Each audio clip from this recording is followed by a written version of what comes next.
케니치는 중년의 매력 없는 루저로 온라인 쇼핑 사이트에 접속할 수 있는 치트 스킬만 가지고 다른 세계로 보내집니다. 이 이야기는 과로로 병원에 실려온 케니치라는 남자의 이야기로 시작됩니다. 건강의 중요성을 깨달은 그는 바쁜 삶을 뒤로하고 자연 속에서 평온한 삶을 살기로 결심합니다. 그는 농사를 짓고 까마귀와 놀고 여가 시간에는 아이즈카이 애니메이션을 보면서 글을 쓰며 시간을 보냅니다. 어느 날 온라인으로 재료를 주문하려던 케니치는 갑자기 낯설고 이상한 곳으로 이동합니다.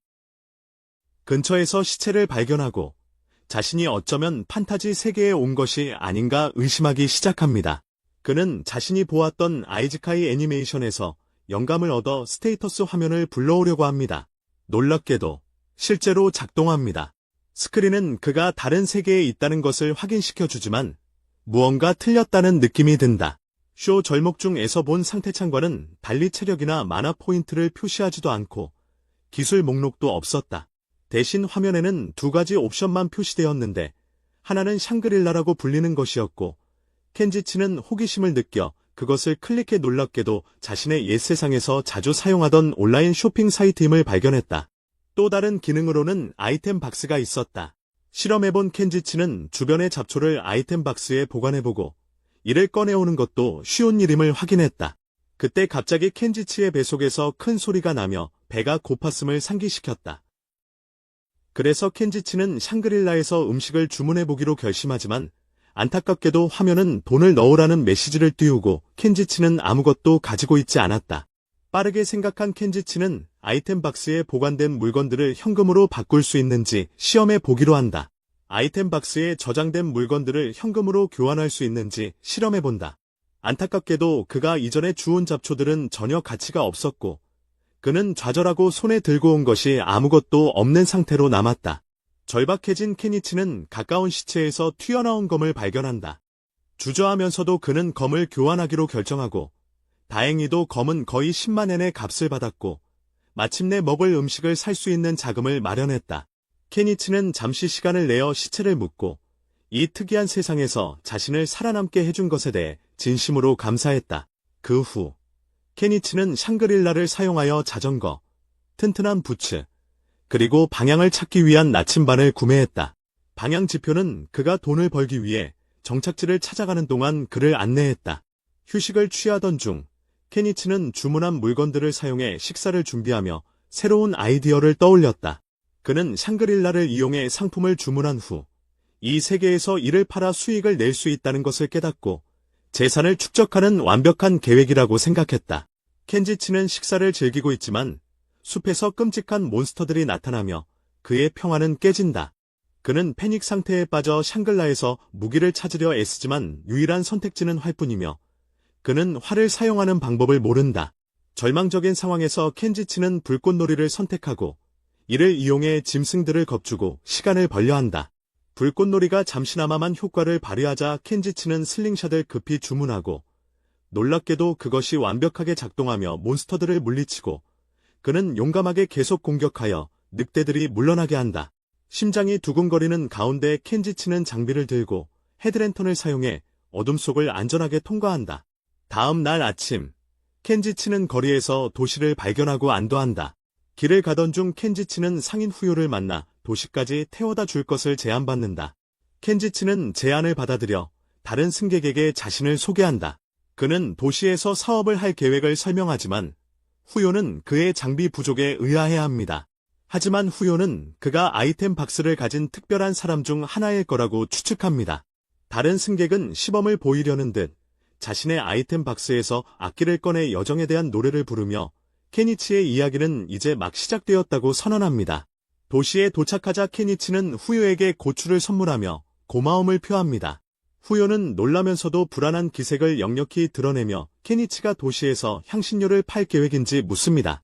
그는 케니치에게 시장을 독점하고 있는 강력한 향신료 조직인 베이코파에 대해 경고하며 향신료 거래는 위험한 주목을 끌 수 있다고 말합니다. 그러자 후요는 마음을 풀고 고추값을 지불하려 하지만 케니치는 선물이라고 고집합니다. 하지만 자존심 강한 상인인 후요는 돈을 지불하겠다고 고집하며 이것이 케니치의 첫 번째 판매가 됩니다. 후요가 떠난 후 켄지치는 빠르게 계산을 하고 페퍼의 가치에 놀라움을 금치 못한다. 그날 저녁, 켄지치는 여관 겸 식당에 도착하여 접수 담당자가 따뜻하게 맞이해준다. 그는 하룻밤 묵기로 결정하고 반갑으로 운하 하나를 지불한다. 여자가 그에게 이름을 적으라고 할 때 켄지치는 이 세 개의 언어를 몰라서 글을 쓸 수 없다는 것을 깨닫는다. 당황한 그는 교육을 받지 않았기 때문이 아니라 현지 문자에 익숙하지 않을 뿐이라고 설명한다. 접수 담당자는 켄지치의 독특한 의상에 호기심을 느끼고 그는 사업 전략의 일부라고 농담한다. 하지만 그녀는 상인 길드가 읽거나 쓰거나 기본적인 계산을 할 수 없는 사람들은 등록하지 않는다고 경고한다. 켄지치가 바보가 아니라는 걸 증명하기 위해 그는 간단한 수학 시험을 치르고 모든 문제를 쉽게 해결하면서 그녀를 감탄시킨다. 하지만 읽기와 쓰기는 여전히 장애물이었다. 그래서 그녀는 그에게 자신의 이름을 쓰는 방법을 가르쳐 주겠다고 제안했다. 그리고 소녀는 자신을 아자리아라고 소개한 후 케니치는 계약을 체결한다. 만약 그녀가 언어를 가르친다면 그는 다른 나라의 사탕으로 그녀를 보상할 것이며 아자리아는 호기심에 가득 차 동의한다. 그리고 아자리아가 사탕을 맛본 후 그 놀라운 맛에 매료되어 귀족이 알게 된다면 몰수될까봐 걱정한다. 케니치는 그녀의 반응을 즐기면서도 수업을 시작하라고 재촉한다. 그리고 기초를 설명하는 동안 케니치는 이 언어가 자신의 옛 세상의 언어와 비슷하다는 것을 깨닫는다. 아자리아의 안내 덕분에 그는 빠르게 진전한다. 케니치의 빠른 학습 능력을 칭찬한 아자리아는 그가 성공적인 상인이 될 것이라 예상하며 장난으로 언젠가 자신의 여자가 되고 싶을지도 모른다고 말한다. 하지만 케니치는 자신이 아자레아보다 훨씬 나이가 많으니 그런 생각을 버리라고 말한다. 그러나 그는 실수로 아자레아의 초상화를 그리면서 상황을 더 악화시킨다. 초상화에 매료된 아자레아는 더욱 특별해진 기분을 느끼고 사탕과 초상화 덕분에 케니치에게 깊은 은혜를 갚아야겠다고 결심한다. 다음 날 아침, 케니치는 상인 길드에서 등록 절차를 마무리하기 위해 방문한다. 등록비는 일실버이지만 생활비를 떼고 나면 이제 지갑에 11만 6천 엔밖에 남지 않았다. 그 다행히도 길드는 분할 납부를 허락하고 공식 길드 아이들을 발급받는다. 길드 밖에서 케니치는 붐비는 시장 곳곳을 돌아다니며 다양한 물건들의 가격을 신중히 연구한다. 그는 평범한 접시가 소형 은화 5조각에 팔린다고 지적하며 이는 약 5천엔에 해당한다고 말한다. 반면 약간 갈색이 드리워진 2장의 종이는 하나의 동전, 즉 약 1,000엔에 해당한다. 칼과 기타 물품들을 세고 있던 중 그는 기괴한 마케팅 스타일을 가진 과일 상인으로부터 다양한 과일을 사기로 결정한다. 케니치는 그 과일이 무엇인지 모른다. 물론 아이템 창에는 이름이 표시되어 있지만 여전히 그 의미를 알 수 없다. 다행히 아자레아는 그 과일을 알고 있으며 자신은 그것을 무척 좋아한다고 말한다.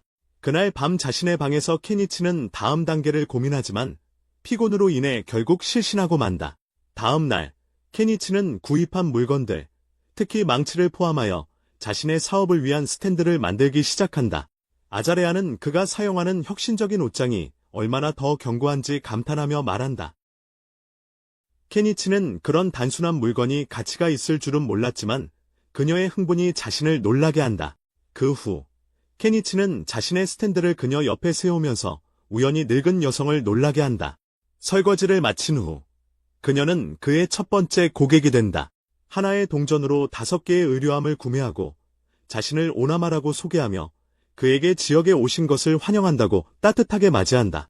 시간이 지나면서 케니치의 의류함은 오나마의 기쁨을 더할 만큼 빠르게 팔려나간다. 그의 존재만으로도 그녀의 매출이 증가하고 그녀는 그가 이 지역에 머물기를 바란다고 표현한다. 케니치는 핀들의 성공을 기쁘게 생각하지만 영리한 사업가로서 경쟁자가 나타날 것임을 인지한다. 그 순간 한 젊은 남자가 케니치의 부스로 다가오며 그가 고위층 인사임이 즉시 드러난다.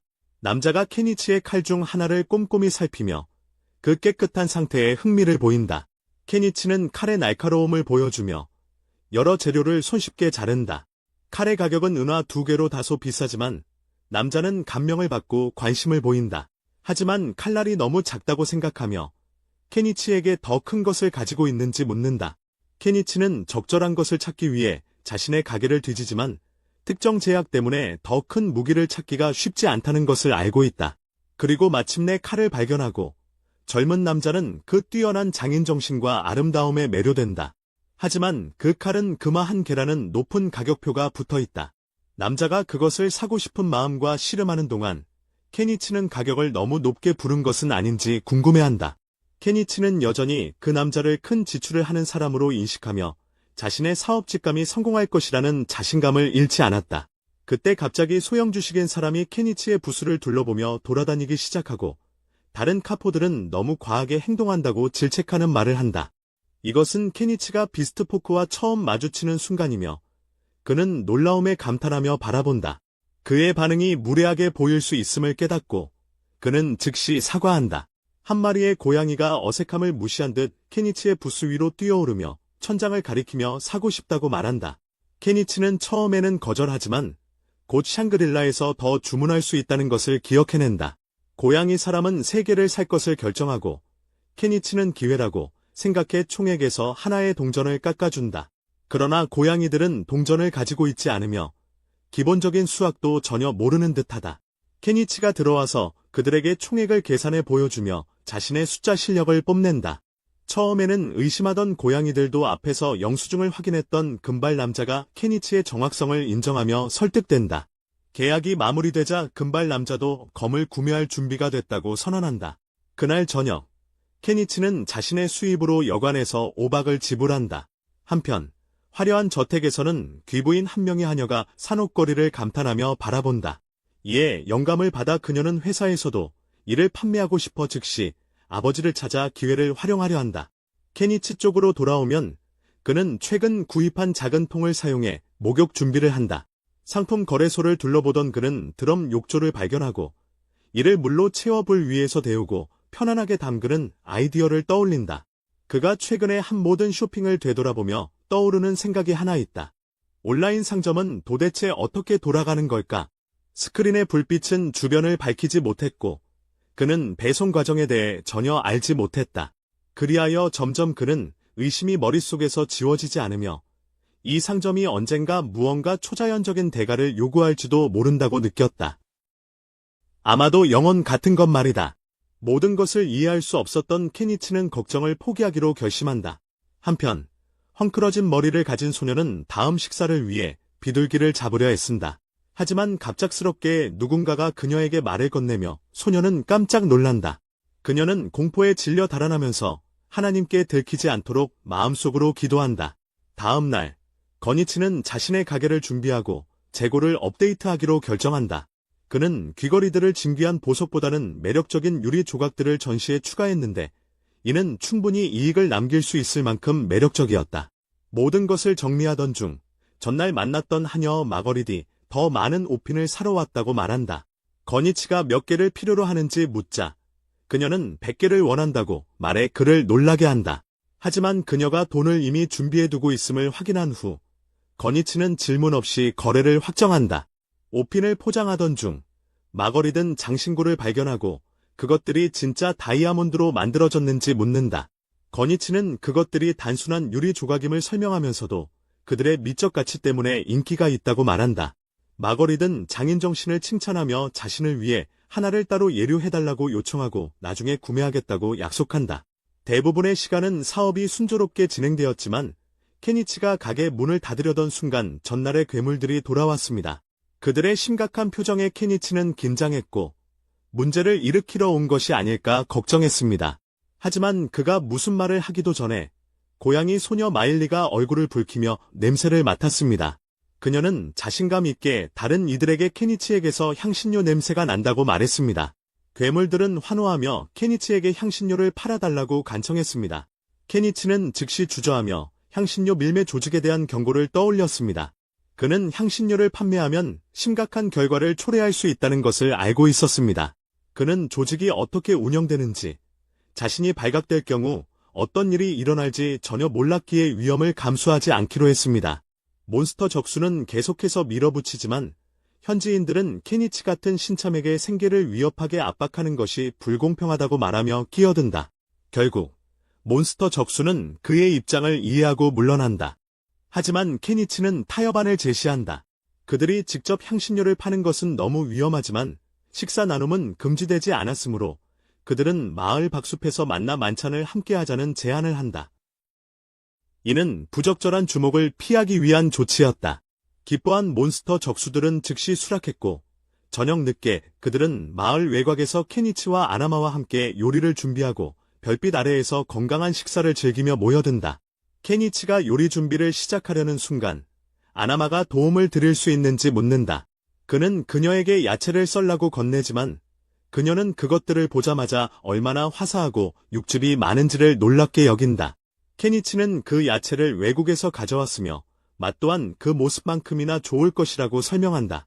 둘이 채소를 준비하는 동안 마일리와 다른 짐승족들은 강가에서 열심히 고기를 잡아 식사에 추가할 만큼 꽤 많은 양을 잡았습니다.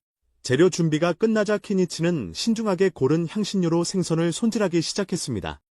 그는 모든 재료를 냄비에 넣고 요리했고 결국 짐승족들을 놀라게 할 만한 요리를 만들어냈습니다. 그들은 전에 그런 맛을 본 적이 없었고 음식에 대해 깊이 감사했습니다. 하지만 맛있는 음식 때문에 술이 생각났습니다. 아나마는 술이 비싸다는 점을 지적하며 그들을 말리려 했습니다. 하지만 케니치는 조금 즐기는 데에 해가 없다고 생각하여 싼 술 한 병을 꺼내 각자에게 소주잔으로 조금씩 따라주며 그들이 먹은 음식에 대해 아무에게도 말하지 않겠다고 약속하게 했습니다. 아나마는 케니치가 너무 관대하다고 경고했지만 케니치는 그들이 좋은 사람들처럼 보이기 때문에 그들이 즐겁게 보내도록 하는 데에 해가 없다고 주장했습니다. 밤이 깊어지며 그들은 함께 술을 마시고 웃으며 심지어 인근 강에서 목욕을 하며 활기찬 시간을 보내게 된다. 하지만 결국 모두 별 아래에서 잠들게 된다. 케니치에게 점점 호감을 느끼던 메일리가 특별한 향신료를 더 찾기 위해 그의 침낭에 몰래 들어가게 된다. 다음 날 아침, 케니치는 여관으로 돌아오지만 아자레아는 분명히 화가 나 있다. 그녀는 그가 밤새 외출했다며 그의 행동을 의심한다. 케니치는 단지 마을 밖의 짐승인간들과 어울렸을 뿐이라고 설명하려 하지만 아자레아가 그의 재킷에서 고양이 할머니의 털을 발견하며 의심은 더욱 커진다. 그녀는 그가 고양이 소녀와 함께 시간을 보낸 것에 대해 화를 내며 그녀 대신 그런 선택을 한 것을 매우 실망스러워한다. 그날 후에 케니치가 가게를 열자 마가레디 프리뮬라와 함께 나타났습니다. 케니치는 순간 프리뮬라의 아름다움에 넋을 잃었지만 뒤에 서 있는 마가렛을 보고 전날 문의했던 목걸이를 사러 온 것을 떠올렸습니다. 그는 목걸이를 가져왔고 마가렛은 값을 치른 후 프리뮬라에게 건네주었습니다. 프리뮬라는 목걸이를 자세히 살펴보았습니다. 프리뮬라는 목걸이의 장인 정신에 놀라 진짜 다이아몬드가 아니라는 것을 믿기 어려워했습니다. 그래서 그녀는 흥미를 느껴 케니치에게 같은 것이 더 있는지 물었습니다. 케니치는 재고에서 다른 목걸이들을 꺼내 그녀가 살펴볼 수 있도록 놓았습니다. 프리뮬라는 제품의 질뿐만 아니라 그가 아이템 박스를 가지고 있다는 사실에도 감명을 받았습니다. 그것은 희귀한 것이었고 그의 매력을 더했습니다. 그녀는 자신을 말로 무역회사 사장의 딸이라고 소개하며 케니치를 아버지에게 소개하고 싶다고 말했습니다. 아버지가 케니치와 함께 일하는 데 관심이 있을 것이라고 생각했기 때문입니다. 케니치는 대규모 무역회사 사장을 만날 기회에 흥미를 느끼지만 영향력 있는 인물들과 엮이는 것이 복잡한 문제로 이어질까봐 주저합니다. 하지만 아나마는 프리뮬라의 아버지가 마을에서 존경받는 분이며 훌륭한 인품으로 알려져 있다고 케니치를 안심시킵니다. 마음이 놓인 케니치는 프리뮬라와 함께 가기로 동의하고 프리뮬라는 그에게 자신의 마차에 함께 타도록 초대합니다. 가는 길에 프리뮬라는 케니치에게 장인들이 만들어본 빨랫줄 집게 모형 몇 개를 보여줍니다. 나무 모양은 쉽게 복제했지만 금속 스프링은 재현하기에 너무 복잡했습니다. 케니치는 그들의 어려움을 이해합니다. 자신조차도 스프링이 어떻게 만들어지는지 정확히 알지 못하고 그 과정이 매우 복잡하다는 것만 알 뿐입니다. 마침내 프리뮬라의 집에 도착한 케니치는 저택의 크기에 압도됩니다. 하지만 프리뮬라는 그저 그렇다고 말하며 인상적일지 몰라도 지역 귀족들이 소유한 저택들에 비하면 초라하다고 설명합니다. 켄지치와 프리뮬라는 저택으로 들어가 차분하고 매력적인 인상의 마설과 맞이받는다. 인사가 끝난 후 마설은 켄지치에게 앉아 사업을 논의하자고 초대한다. 켄지치가 자리를 잡자 그는 마설에게 재고로 가지고 있는 장신구들을 보여주며 프리뮬라와 마찬가지로 마설 역시 기술에 감탄한다. 프리뮬라도 켄지치의 아이템 박스를 언급하며 이를 마설은 흥미롭게 여긴다. 마설은 자신의 아이템 박스도 가지고 있으며 그것이 현재 그의 무역회사를 성공으로 이끈 주요 도구 중 하나라고 말한다. 마설은 켄지치가 자신의 아이템 박스를 현명하게 사용한다면 큰 성취를 이룰 수 있을 것이라며 현재 켄지치는 단순히 공급품을 저장하는 정도로만 사용하고 있다고 지적한다. 그리고 마설은 본론으로 들어간다. 그는 켄지치가 마설 무역회사의 공식 공급업체가 되는 것을 논의하길 원한다. 케니치는 이런 제안을 예상하고 있었기에 말로우가 자신의 상품을 최대 이윤을 위해 판매하려 한다고 생각합니다. 하지만 케니치는 왜 말로우가 자신의 가게에서 낮은 가격으로 물건을 사서 더 높은 마진으로 되팔지 않았는지 의문을 제기합니다. 말로우는 그렇게 할 수도 있었지만 그런 방법은 불공정하다고 생각한다고 인정합니다. 케니치가 자신의 상품이 허락 없이 판매되는 것을 알게 된다면 두 사람의 관계에 손상을 입힐 수 있습니다. 게다가 직접 협상함으로써 말로우는 미래의 케니치에게 접근할 수 있는 다른 상인들보다 경쟁 우위를 확보합니다. 말로우의 설명에 만족하십니까? 케니치는 말로우가 자신의 상품에 대해 소매가의 50%를 제한하는 것을 듣습니다. 케니치는 더 높은 비율을 요구할 수도 있었지만 이미 온라인 스토어를 통해 상당한 이익을 얻고 있기 때문에 제안에 만족합니다. 그는 거래에 동의하고 두 사람은 악수를 하며 계약을 체결합니다. 공급 계약 체결 후 케니치는 첫 번째 물품을 배송하고 그 과정에서 100만 엔이 넘는 코인을 벌어들입니다. 미래 계획을 논의하는 중 프리뮬라는 케니치의 재고에 있는 아름다운 보석을 발견하고 즉시 반합니다. 그녀는 말로우에게 자신을 위해 보석을 구입할 수 있는지 허락을 구하고 말로우는 아무런 문제가 없다고 생각합니다. 프리뮬라는 케니치에게 보석값으로 200만 엔에 해당하는 금화 10개를 제안합니다. 그리고 이 거래로 케니치는 이 세계에 온 이후 처음으로 8자리 숫자의 잔고를 기록하게 됩니다. 새로운 재정적 성공에 고무된 케니치는 온라인 상점에서 집을 구입하여 자신이 꿈꿔왔던 평화로운 삶을 시작하기로 결정합니다. 다음 날 케니치는 도시 벽을 떠나 새로운 집을 지을 완벽한 장소를 찾아 숲으로 향합니다. 하지만 떠나기 전에 그는 아젤리아에게 자신의 계획을 설명하여 그녀가 걱정하지 않도록 하지만 아젤리아는 그가 도시의 안전 대신 위험한 숲에 살기로 자발적으로 선택한 것에 의아함을 느낍니다. 하지만 케니치는 도시 성벽에서 그리 멀리 떨어지지 않을 거라고 그녀를 안심시켰다. 그녀는 그가 정말 이상한 사람이라고 생각했다. 탐색을 마친 후 그는 적절한 장소를 찾아 자신의 가게에서 잡초 제거기를 사서 그 지역을 정리하기 시작했다. 하지만 그는 곧 흔히 있는 문제, 연료비에 부딪혔다. 그의 가게에 있는 대부분의 물품은 놀랍도록 저렴했지만 연료는 이전 세계와 마찬가지로 여기서도 매우 비쌌다. 비용을 감수한 케니치는 연료값을 지불하고 숲 안팎으로 길을 성공적으로 뚫을 때까지 계속 일했다. 다음으로 그는 나무의 주위를 돌렸다. 나무를 처리하기 위해 케니치는 체인톱을 사서 하나씩 베어 넘어뜨리기 시작했다. 몇 시간 동안의 고된 작업 끝에 그는 상당한 양의 나무를 벨 수 있었다. 하지만 로그를 아이템 박스에 넣으려고 시도했을 때 다른 문제가 발생한다.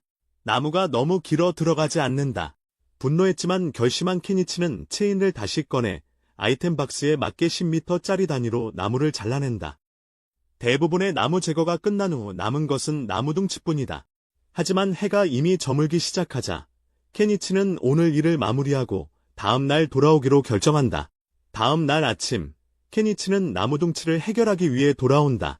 그는 파내기 시작하지만 자신의 나이에 이 정도 일은 너무 힘들다는 것을 꼭 깨닫는다.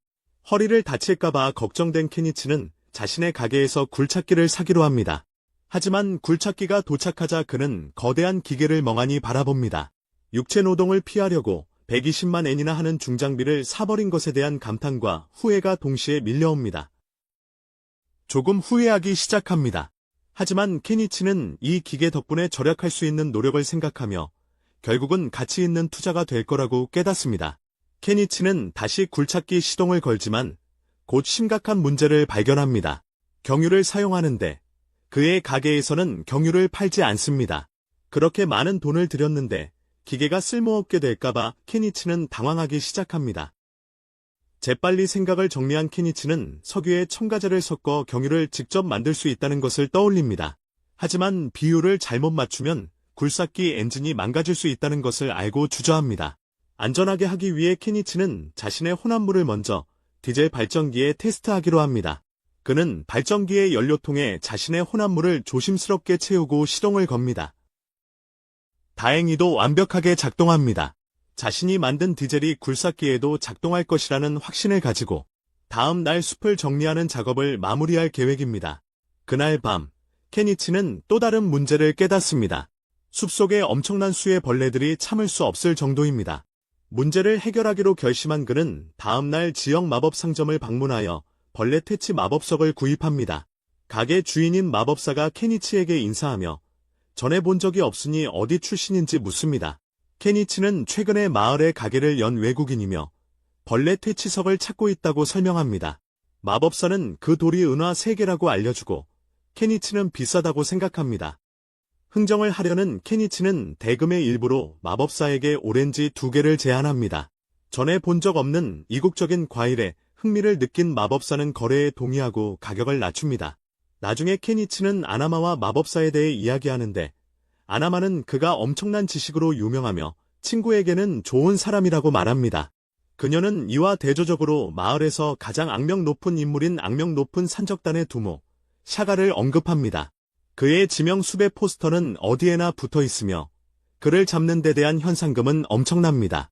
그날 밤, 샤가가 노예를 실은 술의 습격을 조직하고 모두가 그가 그들을 어떻게 할지 궁금해하게 만든다. 그 다음 날, 켄지치는 다시 숲으로 돌아가 마침내 를 사용할 준비를 한다. 이전의 후회는 사라지고 그는 기계가 얼마나 일을 쉽게 해주는지 깨닫고 이를 조작하는 것이 얼마나 재미있는지 알게 된다. 뿌리들이 제거되자 켄지치는 숲속에서 평화로운 삶을 추구하는 자신의 여정에 불을 붙인다. 그러나 구입한 백호로 인해 은행 계좌가 위험하게 줄어들었음을 깨닫고 그의 흥분은 한풀 꺾인다. 그래서 현재로서는 추가적인 건설 작업을 중단하고 재정을 재건하기로 결정한다. 다음 날, 켄지치는 몰로우에게 설탕을 팔기 위해 들렀으나 몰로우는 설탕과 소금이 매우 귀중한 상품임에도 불구하고 국가가 독점적으로 권리를 가지고 있어 개인 판매업자인 켄지치로부터는 살 수 없다고 설명한다. 이 소식은 켄지치에게 큰 실망감을 안겨주며 그는 이들로 큰 이익을 얻으려 했었다. 하지만 말로는 좋은 소식을 전합니다. 케니치의 보석이 엄청난 성공을 거두었습니다. 케니치가 또 무엇을 내놓을지 궁금해하던 말로는 케니치가 최신 작품을 공개하자 놀랍니다. 그 물건들이 팔리면서 케니치는 늘어나는 재산에 300만 엔 상당의 금과 은을 더합니다. 새로운 부로 케니치는 마침내 통나무집을 살 여유가 생깁니다. 가격은 헐값처럼 보이지만 배달이 도착했을 때 조립되지 않은 상태라는 것을 알고 자신이 직접 통나무집을 지어야 한다는 것을 깨닫자 충격을 받습니다. 상황이 이상적이지는 않지만 왜 가격이 그렇게 낮았는지 설명해 줍니다. 다른 선택이 없자 케니치는 일을 시작합니다. 행운인지 조립 과정은 단순했고 나무 판자를 연결하는 것에 불과했다. 그때 마침 근처에서 짐승족이 사냥을 하고 있었는데 그들이 그를 보고 이전에 케니치가 보여준 친절의 감사에 도움을 주러 왔다. 건물 작업이 진행되면서 케니치는 여전히 자신의 가판대를 운영했고 몇 주가 훌쩍 지나갔다. 짐승족들에게 음식을 제공하고 건축 현장 근처에서 캠핑할 수 있도록 구워 먹을 수 있는 그릴과 개인용 텐트를 사서 그들의 지원을 받았다. 약 한 달간의 노력 끝에 캡슐 하우스는 마침내 완성되었다. 케니치는 짐승족에게 고마움을 느끼며 그들과 함께 축하했다. 새로운 집을 편안하게 만들기 위해 케니치는 침대와 잠을 잘 수 있는 방석 같은 기본적인 물품들을 구매했다. 그는 전기 설치, 벽 색칠, 지붕 수리 등 추가적인 개선 사항들에 대해 생각하기 시작했다. 한 달 동안 켄지치는 큰 진전을 이룬다. 그는 견고한 울타리를 세워 정원을 조성하고 폐기물을 퇴비로 전환하는 화장실도 설치했다. 이 화장실만 해도 그에게 20만 엔 이상 들었고 주방 싱크대는 3만 엔 정도였다. 전기를 해결하기 위해 켄지치는 배터리 시스템과 연결된 20개의 태양광 패널을 설치했는데 이에 약 40만 엔이 소요되었다. 그가 가장 좋아하는 구매품은 2만 5천 엔에 구입한 드럼식 목욕통이다. 강에서 가솔린 통을 이용해 물을 길어오며 수고를 들여야 하지만 이곳에 도착한 이후 처음으로 제대로 목욕을 할 수 있었던 기쁨은 모든 노력에 보답받기에 충분했다. 켄지치는 자신의 노력의 결실을 잠시나마 감상한다. 이것이 천천히 사는 삶의 진정한 모습이며 자신의 작은 영역을 다스리는 다른 세상에서의 평화로운 생활이다. 만족스러운 미소를 지으며 그는 자신의 이상적인 새로운 삶이 공식적으로 시작되었다고 선언한다. 나중에 켄지치는 여관을 떠나며 아자리아에게 감사 인사를 건네면서 더 이상 거기서 머물지 않을 것임을 설명한다. 그러나 그녀는 오히려 자신이 그에게 감사해야 한다고 주장한다. 다음 날 아침, 켄지치는 그가 구입한 카메라로 정글 사진을 찍으며 여행을 떠난다. 그는 느긋하고 이상적인 생활에 만족하지만 그의 평화는 오래 가지 않는다. 산책하던 중 켄지치는 실수로 함정을 트리고 곧 화살 세례를 피해야 하는 상황에 처하게 된다. 그는 숲에서 살고 있는 짐승인들과 자신이 공격받고 있다는 것을 깨닫는다. 그들이 그를 죽여야 한다고 논의하는 동안 켄지치는 이 세계의 잔혹한 현실을 완전히 이해하게 된다.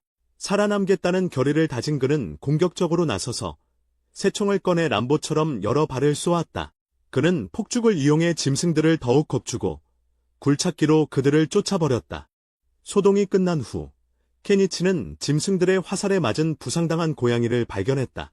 고양이는 그를 분명히 경계하며 케니치가 가까이 오는 것을 허락하지 않았다. 동물이 위험할 수 있다는 것을 알고 케니치는 보호를 위해 바닥 쿠션과 목 보호대를 사서 해결책을 마련했다. 장비를 착용한 그는 조심스럽게 화살을 제거하고 상처 소독을 했다. 그는 또한 감염을 예방하기 위해 항생제를 투여하고 고양이의 고통을 덜어주기 위해 진통제를 주었다. 케니치는 고양이가 현재 상태로는 살아남지 못할까 걱정되어 아이템 박스에 넣어보려 했지만 작동하지 않았다. 어쩔 수 없이 케니치는 다친 동물을 집으로 데려와 애완용 담요를 사주고 회복할 공간을 마련해줍니다. 하지만 고양이는 거의 움직이지 않아 케니치는 살아날지 확신할 수 없습니다. 조언을 구하고자 그는 늙은 마법사를 찾아가 고양이를 치료하는 방법을 아는지 묻지만 마법사는 가죽을 팔아 이익을 얻으라고만 합니다. 아나이마도 해결책을 내놓지 못하지만 마일리는 도움이 되는 정보를 제공합니다. 그녀는 스라소니가 신의 사자로 숭배받는다고 설명하며 그 고양이를 보고 싶다고 말합니다. 집으로 돌아온 케니치는 고양이가 먹기 시작한 것을 보고 안도합니다. 마일리는 화살을 쏜 공격자들이 도그맨이라고 밝힙니다. 고양이가 상처를 할지 못하게 하려고 케니치는 목걸이를 사줍니다. 케니치의 친절함에 감탄한 미레이는 보부켓에게 감사를 전하기로 결정한다. 그 후 미레이는 새를 사냥하고 케니치는 작은 그릴에서 요리한다. 고기를 양념한 후 미레이는 한 입 먹고 맛에 감탄한다. 그녀는 보부켓을 지키기 위해 하룻밤 묵고 싶다고 요청하며 케니치가 한 개뿐인 침대에 대해 신경 쓰지 않는다. 며칠 후 보부켓은 완전히 회복하는 모습을 보이고 케니치는 농사에 집중하기 시작한다. 그는 샹그릴라에서 식물과 비료를 구입하지만 매일 강에서 물을 길어다 옮기는 것은 큰 번거로움이 될 것임을 깨닫는다. 이 문제를 해결하기 위해 그는 우물을 파는 계획을 세우기 시작한다. 그날 밤 케니치는 특이한 꿈을 꾸고 일어나자마자 보부켓이 그를 밀어 깨운 것을 발견한다. 완전히 나은 것 같고 밖으로 나가고 싶어 합니다. 그리고 그가 문을 열자 야생으로 달려가고 케니치는 그 새 삶을 잘 살기를 바랍니다. 스라소니가 사라지자 케니치는 가판대에서 잠시 쉬기로 하고 우물 파는 일에 전념합니다. 이를 위해 그는 어스드릴과 전기 우물 펌프를 구입합니다. 일주일과 5만 엔을 들인 후 케니치는 마침내 수돗물을 얻게 됩니다. 그가 이 성공을 만끽하던 바로 그때 프리뮬라가 나타나 시장에서 자신을 보지 못했다고 말합니다. 그녀는 마일리에게서 자신의 위치를 들었다고 설명하고 그가 만든 인상적인 시설에 놀라며 특히 집 뒤편의 거대한 금속 물체에 대해 궁금해합니다. 케니치는 재빨리 임기응변으로 그것을 충실한 신복이라고 부르며 자신의 정령이라고 주장합니다. 프리뮬라는 그의 말을 믿고 이제 케니치가 마법을 쓸 수 있다고 확신한다. 오해를 감지한 케니치는 그대로 받아들이고 그녀에게 이 사실을 비밀로 해달라고 부탁한다. 그러고는 도시 문이 밤에 닫힐 시간이 다 되었다는 것을 지적하며 그녀가 자신의 곳에 머물 생각인 것 같다고 추측한다. 프리뮬라는 장난스럽게 상황을 역전시키며 마치 케니치가 자신을 머물라고 초대한 것처럼 행동한다. 케니치는 침대가 하나밖에 없다고 경고하지만 프리뮬라는 아무렇지도 않다는 듯 어깨를 으쓱한다. 그녀는 케니치에게 욕조가 있다는 사실에 놀라며 그것은 거래를 더욱 매력적으로 만든다. 그날 밤 늦게 프리뮬라는 긴장하며 욕조에 들어가지만 어둠에 놀라 당황한다. 그래서 그녀는 케니치를 부르며 자신의 불안감을 덜어주기 위해 가까이 있어달라고 고집한다. 케니치는 그녀가 편안하게 지내도록 하지만 가려고 하자 그녀는 완강하게 그를 놓아주지 않습니다. 그래서 그는 어둠이 무서우면 낮에 목욕을 하라고 제안하지만 프리뮬라는 그 기회를 놓치기를 거부합니다. 그러자 케니치는 서로 잘 알지 못하고 자신이 위험할 수도 있다고 상기시킵니다. 하지만 프리뮬라는 그 경고를 무시하며 마일리에게서 그가 산고양이를 위해 해준 친절한 일들에 대해 들었다고 말합니다. 그날 밤 늦게 케니치는 프리뮬라를 위해 목욕 가운을 사주고 그녀는 즉시 그것을 팔자고 제안합니다. 케니치는 목욕 가운을 팔 계획이 없었지만 프리뮬라는 고객들이 그런 고급 제품을 좋아할 거라고 주장합니다. 잠시 생각한 후 케니치는 한정 판매에 동의하고 프리뮬라는 감사함에 눈이 휘둥그레집니다. 그런 다음 그는 8,000엔짜리 나이트 가운을 사주고 그녀는 부드러움과 질에 놀랍니다. 그녀는 이런 물건들을 가지고 있다면 케니치가 왕국 전역에서 최고의 상인이 될 수 있을 것이라고 농담할 정도야. 하지만 케니치는 즉시 그런 생각을 거절하며 귀족들의 주목을 받는 것이 아무런 이익이 없으며 오히려 골칫덩이일 뿐이라고 지적한다. 그는 단지 좋은 음식을 즐기며 조용하고 평화로운 삶을 살 만큼 충분히 돈을 벌고 싶을 뿐이다. 케니치의 걱정을 이해한 프리뮬라는 말라로우 회사가 절대로 그를 공급자로 밝히지 않을 것임을 약속한다. 나중에 케니치는 프리뮬라에게 간단하지만 칭찬받을 만한 초상화를 그려서 놀라게 한다. 그리고 두 사람은 잠자리에 든다. 밤중에 프리뮬라가 깨어있는지 확인하기 위해 조용히 속삭이지만 케니치는 그녀가 무엇을 원하는지 정확히 알고 있으므로 깊은 잠을 척하며 받아들인다. 한편 앞서 등장한 신비로운 소녀는 무리로부터 학대받는 모습이 보인다. 산적 두목 샤가는 자신들의 전리품에 만족하며 부하들이 세일을 받았다고 말하는 것을 듣는다. 다음 날 케니치는 프리뮬라가 자신의 집에서 밤을 보낸 것에 대해 아버지가 질문할 것을 알면서도 그녀를 집으로 배웅한다. 하지만 케니치는 말로가 단순히 딸을 돌봐줘서 고맙다고 말하자 놀란다. 말로는 딸이 걱정되어서 그랬다며 딸이 누구를 닮았는지 농담을 한다. 그러자 케니치는 뛰어난 재질로 만들어진 목욕 가운을 말로에게 건넨다. 심지어 농담으로 속옷 샘플을 꺼내 보이며 이런 건 보는 남자 누구든 록처럼 만들 거라고 말하지만 말로가 너무 당황하자 케니치는 농담이었다고 재빨리 해명한다. 바로 그때 하녀가 서류 더미를 들고 들어온다. 말로는 국가에서 새로운 장부 관리 시스템을 도입하여 장부를 다시 작성해야 한다고 설명한다. 그는 이웃 제국에서 발명된 복식북이라는 시스템을 언급합니다. 케니치는 이전 세계에서 알고 있던 복식북이를 알아보고 충격을 받습니다. 말로는 제국의 급속한 성장이 수수께끼의 인물의 발명 덕분이라고 더 설명합니다. 말로는 최근 구입한 새로운 시제품을 검토하는데 케니치를 초대합니다. 케니치는 시제품이 피처 펌프라는 것을 보고 놀라고 말로는 케니치가 이미 그것을 알고 있다는 사실에 감명을 받습니다. 하지만 케니치는 이 펌프가 자신의 이전 세계에서 나온 것이라 충격을 받습니다. 복식부기와 피처 펌프라는 두 가지 물건이 여기에 존재한다는 사실을 깨달은 케니치는 자신의 이전 세계에서 누군가가 이 세계에 환생했는지 궁금해합니다. 좌절감과 경쟁심이 뒤섞인 케니치는 그들에게 감명을 주고자 새로운 유형의 차량 디자인을 선보이려 합니다. 하지만 그의 시도는 역효과를 내고 그들은 그의 이상하게 생긴 스케치를 농담으로 여기며 웃음을 터뜨립니다. 반면 프리뮬라는 케니치를 더 자주 방문하기 시작했고 종종 밤을 새우기도 했습니다. 그러던 어느 저녁 그녀는 한 달간의 출장을 떠날 것이라고 말합니다. 그리고 대화 중에 프리뮬라는 케니치가 전에 보여주었던 그 시스루 의상을 대담하게 요구합니다. 놀란 케니치는 농담으로 그녀가 인상을 주고 싶은 특별한 남자가 있다고 생각합니다. 프리뮬라는 이를 확인하고 그가 지금 여기 있다고 덧붙입니다. 케니치는 겸손한 태도로 자신을 의미하는 것이라고 생각하지만 자신을 더 소중히 여기고 자신 같은 나이 많은 남자에게 빠지지 말라고 말합니다.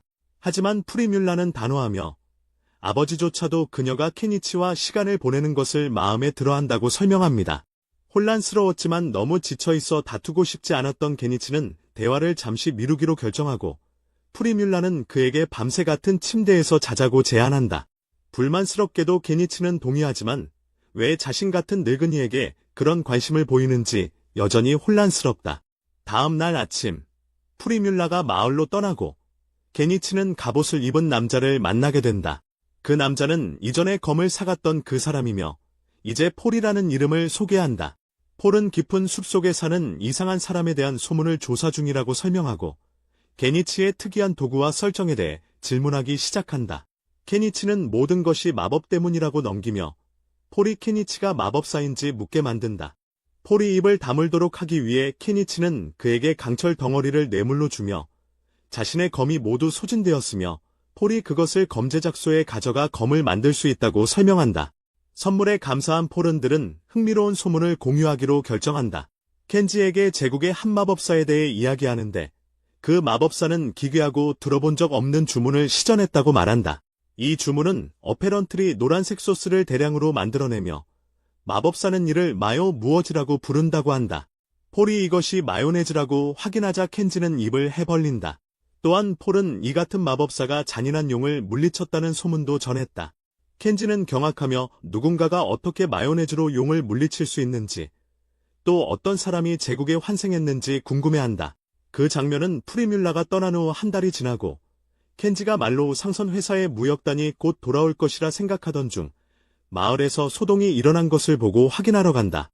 프리뮬라를 만나기 위해 나중에 들르려던 켄지는 주변에 떠들썩한 소리를 듣고 무역단이 공격받았으며 프리뮬라가 납치되었다는 사실을 알게 된다. 주변을 둘러본 케니 마루우가 지나가는 모험가들에게 도움을 청하고 있는 것을 보았지만 범인이 샤가라는 이유로 아무도 개입하려 하지 않았다. 심지어 길드와 기사단조차 도움을 주려 하지 않았고 준비에 며칠이 필요하다고 주장했다. 마로우의 절망적인 모습을 본 켄시치는 그를 안타깝게 여겼다.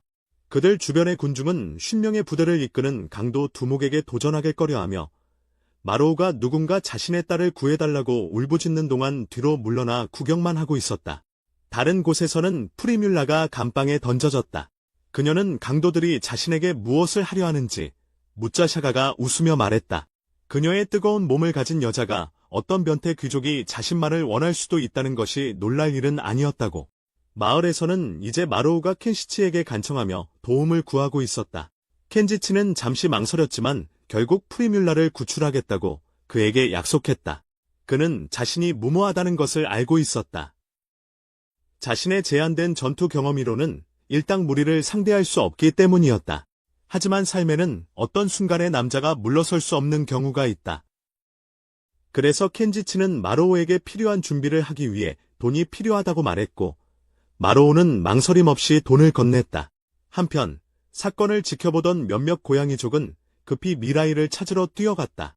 마로우는 켄지치에게 해적단 기지는 서쪽으로 약 40장 거리에 있으며 산등성이의 오래된 성터에 숨겨져 있다고 알려준다. 켄지치는 그것이 50km나 떨어져 있으면 차가 필요하다는 걸 깨닫고 트럭을 사기로 결정한다. 그는 주변 사람들에게 한 발짝 물러나라고 말한 후 소환 마법을 사용하려 한다. 사람들이 물러나자 그는 트럭을 사고 트럭이 나타나자 자리를 박차고 올라타 당황한 사람들을 향해 이것이 자신의 명령에 따라 움직이는 철제 수레라고 설명한다. 그러고는 누구든 이 임무에 함께할 사람이 있는지 묻고 무기를 제공하며 젊은 샤가의 높이 묶인 머리를 가리킨다. 적절한 계획만 있다면 그들을 제압할 수 있다고 주장한다. 하지만 아무도 나서지 않는다. 50명이나 되는 무리와는 상대가 안 된다고 믿고 위험을 감수하려 하지 않고 물러선다. 케니치가 떠나려고 할 때 갑자기 바켓이 그의 트럭 위로 뛰어오르고 그는 그 고양이가 자신과 함께 가려는 것을 깨닫는다. 그는 고양이에게 감사를 표하며 그 지지에 감사한다. 바로 그때 고양이족들이 도착하고 제때 도착해서 안도한다. 그들은 그의 임무에 합류할 것이라고 알리고 그는 감사를 표한다. 그런 다음 그는 그들에게 무기를 나눠주고 도끼와 긴 미시추로 무장시키며 마일리에게는 활을 준다. 그때 폴이 와서 함께하겠다고 제안하고 케니치는 기뻐하지만 왜 완전 무장을 하고 있는지 묻습니다. 그래서 폴은 검을 가지러 갔고 전투에 완전히 대비하기 위해 갑옷을 입기로 했다고 설명합니다. 그는 칼을 뽑고 케니치는 그것이 자신이 준 강철로 만들어진 것을 즉시 알아챕니다. 폴은 그러고는 샤이브와 그의 패거리를 쓰러뜨리는 것이 그의 늑대 이빨의 이상적인 첫 번째 임무가 될 것이라고 말합니다. 그리고 갑자기 늙은 마법사가 앞으로 나서서 그들과 함께하겠다고 제안합니다. 케니치는 주저하며 이 임무는 노인에게 적합하지 않다고 말합니다. 하지만 마법사는 그저 씩 웃으며 하늘로 불덩이를 발사합니다. 그는 자신이 한때 모험가였으며 전투에서 귀중한 자산이 될 것이라고 케니치에게 확신시켜줍니다. 그는 또한 케니치가 다루는 독특한 마법에 호기심을 느낀다고 인정한다. 케니치는 그의 능력을 보고 그를 데려가기로 결정한다. 그때 아나마가 다가와 함께 가달라고 요청한다. 케니치는 전투로 가는 것이지 상인 여정이 아니라고 그녀에게 상기시킨다. 하지만 아나마는 싸움에는 도움이 되지 않더라도 음식을 준비할 수 있다고 주장한다. 그녀의 결심을 본 케니치는 그녀를 데려가기로 동의한다. 그 후 케니치는 모인 마을 사람들과 모험가들에게 마지막 기회를 주지만 그들은 개입하기를 꺼려 곧장 장소를 비운다. 그때 마롤로가 케니치와 함께 가달라고 간절히 요청하지만 케니치는 먼저 상처를 치료하는 것이 중요하다며 거절한다. 그는 프리뮬로가 안전하게 집에 돌아올 것임을 그에게 확신시키고 이를 들은 말로이는 안도하지만 여전히 딸에 대해 걱정스러운 모습을 보인다. 그 후 케니치는 모험가 길드에서 등록비로 단 하나의 은화를 지불하고 공식적으로 샤가를 처치하겠다는 요청을 제출한다. 그리고 그의 그룹이 마을을 떠나는 장면이 이어지지만 길을 가면서 마을 사람들의 속삭임이 퍼진다. 많은 사람들이 케니치와 그의 그룹이 단순히 말로이의 돈을 가져가고 도망칠 것이라고 믿으며 아마추어 몇 명이 샤가를 상대할 기회가 없다고 확신한다. 하지만 의심적인 시선과 속삭임에도 불구하고 케니치는 그런 것들에 아랑곳하지 않고 임무에 집중한다. 한편 산적들의 은신처에서는 안나몬이 프리뮬라에게 점심으로 빵 한 조각을 건네지만 프리뮬라는 안나몬이 자신만큼이나 배가 고프다는 것을 금방 알아챈다. 그렇게 망설임 없이 그녀에게 빵을 먹으라고 말한다. 안나몬이 빵을 먹는 동안 프리뮬라는 그녀도 같은 처지에 있는지 묻고 안나몬은 고개를 끄덕인다. 프리뮬라가 안심시키는 미소를 지으며 걱정하지 말라고 함께 탈출할 거라고 말한다. 아나몬은 의심스럽게 그녀를 바라보며 어떻게 그럴 수 있냐고 묻는다. 그러자 프리뮬라는 누군가가 도와줄 거라고 간단히 말한다. 아나몬이 신을 말하는 거냐고 묻자 프리뮬라는 그녀 눈 속의 희망을 보고 더 이상 설명하지 않고 고개를 끄덕인다. 다시 길 위로 케니치와 다른 이들은 여정을 계속하고 밤이 되자 야영을 하고 저녁을 준비한다. 케니치는 간단한 야채 수프를 만들지만 그들이 먹는 동안 고양이족은 밥캐디 고양이 사료를 즐기는 것을 알아챈다. 호기심에 케니치에게 그것을 먹어볼 수 있냐고 묻자 그는 그들에게 일부를 건넨다. 놀랍게도 그들은 그것이 맛있다는 것을 알게 된다. 그들의 반응을 보고 호기심에 이 낡은 마법사는 한 입 먹어보았는데 그 역시 그것이 맛있다는 것을 깨닫게 된다. 식사 후 켄지치는 무리에게 모여 약탈자들을 상대할 전략을 설명한다. 모두가 신중히 경청하며 계획에 아무도 이의를 제기하지 않는다. 자신의 한계를 인식한 아나마는 자신이 팀의 방해가 될 것임을 알고 남겨질 것을 자원한다.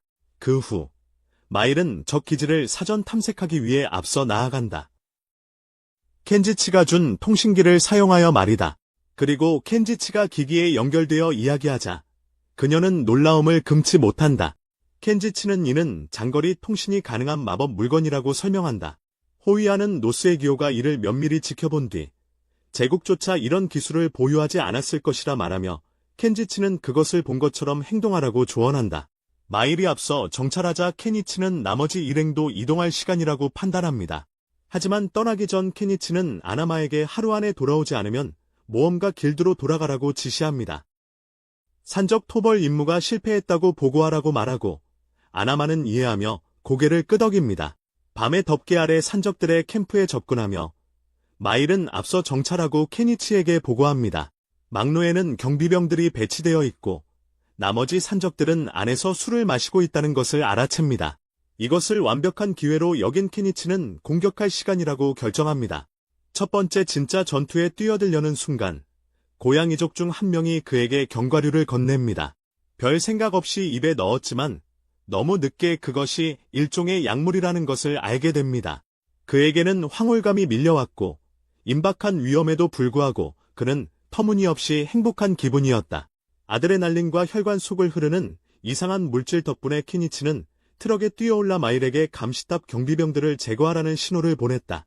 거기에 주둔한 산적들은 다가오는 차량을 어떤 괴물로 착각했지만 경보를 울리기도 전에 마일은 정확한 사격으로 그들을 능숙하게 제압했다. 그녀는 늙은 마법사가 성문을 날려버리는 폭발 마법을 시전하는 순간 트럭으로 재빨리 돌아왔다. 폭발은 전체 캠프를 뒤흔들었고 술에 취한 산적들은 혼란스럽게 도망쳤다. 케니치는 감탄하며 또 다른 폭발 마법을 요청했지만 늙은 마법사는 안타깝게도 마력이 다 떨어졌다고 말했다. 시간이 없었기에 나머지 일행은 돌격했다. 고양이족들은 공황 상태에 빠진 산적들을 손쉽게 베어넘겼고 기사는 새로운 검을 그들에게 시험했다. 한 산적이 케니치를 기습하려 하지만 산묘가 케니치를 보호하고 메일이 빠르게 사격하여 공격자를 제압한다. 소란으로 더 많은 산적들이 나타나지만 케니치는 준비되어 있다. 악마적인 미소를 지으며 케니치는 굴삭기를 소환하여 미치광이처럼 산적들에게 돌진한다. 거대한 기계가 공포에 질린 산적들을 향해 돌진하며 산적들은 비명을 지르며 사방으로 도망친다. 케니치와 그의 팀이 계속해서 적들을 제압하는 가운데 이 산적들은 그의 팀에 전혀 위협이 되지 못할 정도로 능력이 부족한 이류 악당들임이 분명해진다. 굴삭기를 이용해 혼란을 일으키는 와중에 케니치는 도망치는 몇몇 산적들을 몰아넣고 프리뮬라의 행방을 추궁한다. 그가 기계를 야영지의 외딴 곳으로 몰아넣자 우연히 지하 감옥이 드러나고 아나몬과 다른 여러 포로들이 나타난다. 그리고 케니치와 그의 거대한 기계를 본 아나몬은 경외감에 휩싸여 그가 어떤 신일지도 모른다고 생각한다. 하지만 케니치는 곧 프리뮬라가 포로들 사이에 없다는 것을 깨닫습니다. 수용소의 분노에 찬 큰 외침이 울려 퍼집니다. 샤가가 프리뮬라를 인질로 잡고 나타납니다. 프리뮬라는 케니치를 보고 구하러 왔다는 것을 알고 안도감에 얼굴이 환해집니다. 한편 샤가는 몬스터를 조종할 수 있는 능력자가 그 소녀를 위해 이렇게 멀리까지 온 것에 놀라 그들을 훑어봅니다. 케니치는 그녀를 놓으라고 요구하지만 샤가는 다른 생각을 가지고 있습니다. 비웃는 미소와 함께 그는 프리뮬라의 가슴에 칼을 들이대며 비웃으며 무기를 버리라고 명령합니다. 그렇지 않으면 죽는다고. 그들은 그를 무시하고 샤가는 좌절하여 프리뮬라의 옷을 찢습니다. 그는 비웃으며 이렇게 끝날 줄 알았다면 제대로 즐겼을 거라고 말한다. 케니치는 조용히 레이저 조준기를 구입하고 마일리가 빛으로 샤가를 멀미하게 한 뒤 즉시 사격하도록 지시한다. 그녀는 계획을 이해하며 고개를 끄덕인다. 케니치가 샤가의 눈에 빛을 비추자 그는 프리뮬라를 놓아주고 마일리는 총을 발사한다. 프리뮬라는 즉시 케니치에게 달려가지만 샤가는 그녀를 놓치지 않으려 한다. 하지만 다시 그녀를 붙잡기 전에 갑작스러운 힘에 의해 앞으로 던져지고 마일리 바로 앞에 떨어진다. 그녀는 차갑게 이번에는 빗나가지 않을 것이라고 말하고 총을 발사해 그를 즉시 죽인다. 샤가가 결국 죽자 프리뮬라는 케니치의 품에 안겨 꽉 안긴다.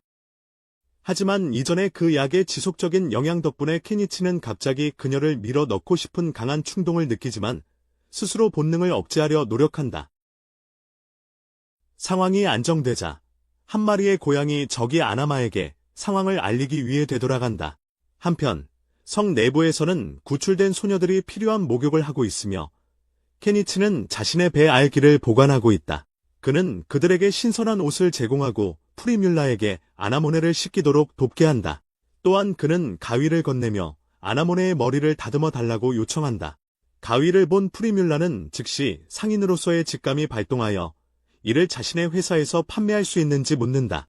흥분한 나머지 타월이 미끄러져 떨어질 뻔한 순간 케니치는 그녀가 진짜 상인의 마음가짐을 가지고 있다고 생각한다. 다른 소녀들이 그녀를 경고하고 그녀는 부끄러워진다. 목욕 후 소녀들은 상쾌한 모습으로 나타나고 아나모네는 완전히 변신한 모습입니다. 케니치는 자신을 소개하고 그녀의 이름을 묻습니다. 이야기를 나누는 동안 그들은 귀족이 납치 사건 배후에 있다는 것을 알게 됩니다. 아나모네는 폴에게 편지를 건네고 편지를 읽은 늙은 마법사는 길드와 기사들이 행동을 늦춘 이유를 깨닫습니다. 귀족의 방해 때문이었습니다. 케니치는 이 정보를 밝힌 아나모네의 용기에 찬사를 보냅니다. 후에 아나모네는 모두가 무사한 것을 보고 안도하며 성에 도착합니다. 그녀는 아나모네가 얼마나 작은지 눈치채고 아이가 살아있었다면 아나모네와 같은 나이였을 자신의 아이를 생각하며 말합니다. 케니치는 그녀에게 아이가 있었다는 것을 알고 놀라며 아나모네는 침통하게 전염병으로 아이를 잃었다고 설명합니다. 그날 밤 모두가 휴식을 취하자 케니치는 지쳐서 누웠습니다. 그는 앞서 산적 시체 처리에 대한 엄숙한 논의가 있었던 것을 기억하지만 너무 피곤해서 지금은 생각할 수 없습니다. 그리고 그는 잠이 들었습니다. 아침에 달리아에게 돌아갈 준비를 하며 장면은 케니치와 그의 동료들이 마로와 다른 이들이 간절히 기다리고 있는 마을로 돌아오는 모습으로 바뀝니다. 그들은 트럭을 타고 들어오고 마로는 딸이 자신에게 달려오는 것을 보고 기쁨에 넘칩니다. 두 사람은 따뜻하게 포옹하며 모두 무사해서 안도하고 기뻐합니다. 마로의 눈은 딸이 입고 있는 고급 블라우스를 발견하고 딸은 케니치가 선물했다고 말합니다. 둘 다 상당한 돈에 팔릴 것이라고 동의하고 케니치는 그러한 상황에서도 사업 이야기가 여전히 그들의 대화에 끼어드는 것에 더 이상 놀라지 않습니다. 말로는 딸을 구해준 케니치에게 감사를 표하며 약탈품을 아이템 박스에 안전하게 보관하고 있는지 묻고 케니치는 그렇다고 확인합니다. 이어서 고양이족이 케니치에게 산적들의 머리를 아이템 박스에 보관해달라고 부탁했던 장면이 회상됩니다. 산적들을 물리쳤다는 증거로 잘린 머리를 돌려주는 것이 중요하며 이번처럼 현상금이 엄청나기 때문에 얼굴로 신원을 확인하는 데에도 도움이 된다고 설명합니다. 처음으로 이런 일을 처리하는 것이 다소 이상하게 보였지만 곧 익숙해질 것이라고 안심시켜줍니다. 마일리는 시간이 지나면 머리가 냄새나기 시작해서 일반적인 방법으로 운반하기 어렵다고 경고합니다. 다행히 그의 아이템 박스 덕분에 이 문제는 해결되었습니다. 케니치는 이런 이상한 일들이 이 세계에서는 당연한 일이라고 생각하며 아이템 박스에 머리를 보관합니다. 그는 또한 산적들의 은신처에서 훔친 여러 가지 물건들을 모았다고 말합니다. 약 100개의 금화와 함께 양탄자, 도자기, 보석, 검 및 기타 귀중한 보물들이 있었다. 케니 밴드의 은신처를 떠나기 전 그는 소녀들에게 집으로 돌아갈 의향이 있는지 물으며 태워다 주겠다고 제안했다. 일부 소녀들은 집에 있던 모든 지인이 죽었으므로 돌아갈 수 없다고 털어놓았다. 케니 즉시 다이아로 가고 싶은지 묻자 그녀들은 동의했다. 그는 누가 돌아가고 누가 자신과 함께 여행할 것인지 알리라고 지시했다. 켄은 다이아가 일자리를 구하기 좋은 큰 도시이며 프리뮬라도 말로 무역회사의 지원을 약속했다고 설명했다. 켄은 안나몬에게 자신의 고향이 어디냐고 묻자 그녀는 유럽 마을에서 왔다고 답했다. 프리뮬라는 그 마을이 800km 정도 떨어져 있다고 덧붙였다. 케니치는 그녀를 데려다 주겠다고 제안했지만 그녀는 거절했다. 아나마는 그녀의 가족이 너무 많은 입을 먹여야 하는 부담을 줄이기 위해 그녀를 팔아넘긴 게 아닐까 추측했다. 그러나 좌절하지 않고 케니치는 그녀가 다하리아로 함께 오기를 원하는지 물었고 그녀는 동의했다. 그 후 그룹은 계속해서 다하리아로 향하는 여정을 이어갔으며 케니치는 자신의 마을로 돌아가길 원하는 소녀들을 내려주었다. 여행은 며칠이 걸렸고 마침내 그들은 마을에 도착했다. 현재로 돌아와 장면은 모험가 길드로 옮겨지며 고양이족은 샤가의 머리를 접수인에게 제출한다. 접수인은 이를 보고 명백히 공포에 질린다. 곧장 다른 남성 접수인이 상세한 내용을 알아보기 위해 접근했다. 특히 그는 머리가 몇 개인지 묻는다. 고양이족은 정확한 숫자를 세려 노력하지만 수가 그들의 강점이 아니기 때문에 정확한 총수를 기억하지 못한다. 켄지치는 52개의 머리가 있다고 선언하고 이는 길드의 모든 사람들을 놀라게 한다. 그러자 고양이족은 아마도 모든 머리를 검사하려면 하루가 걸릴 것이라고 말하며 켄지치는 숨을 고르며 검사가 계속되는 동안 잠시 쉬고 있다. 곧 나이든 마법사는 켄지치에게 그의 뛰어난 마법 능력과 아이템 박스의 놀라운 용량을 칭찬하고 만약 귀족들이 그의 행적을 알게 된다면 삶이 어려워질 것이라고 경고한다. 그러나 켄지는 문제가 악화되기 전에 도시를 떠날 의향이 있음을 확신시키며 그런 곤란은 그에게 닿지 않을 것이라고 말한다. 비밀을 털어놓기를 꺼리는 나이든 마법사는 켄지치가 문제 상황이 악화되면 그냥 도시를 떠날 것이라는 가볍게 던진 말을 듣는다. 그때 폴은 켄지치에게 로컬 레이드와 만날 예정이라고 알린다.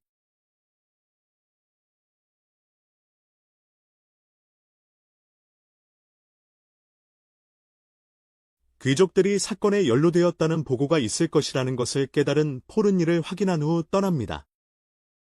케니치는 나중에 길드가 머리들을 검사하는데 해가 질 때까지 걸렸고 총 현상금이 861골드 코인에 달했다고 말합니다. 특히 아나마는 노력을 기울이지 않았기 때문에 보상금을 전혀 받지 않겠다고 했습니다.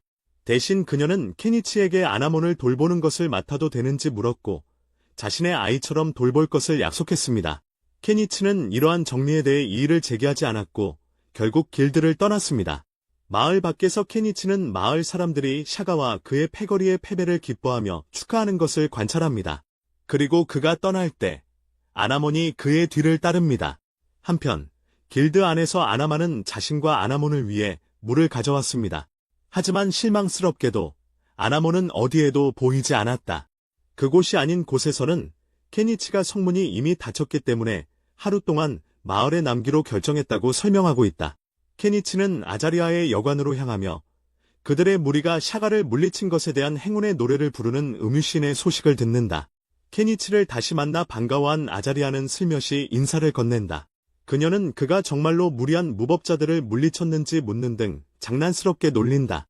케니치는 이야기를 과장하지 않으려 하며 자신의 공로를 인정받지 못했다고 주장하지만 마음속으로는 만약 그녀가 진실을 알게 된다면 자신에게 상금을 요구할 것임을 생각한다.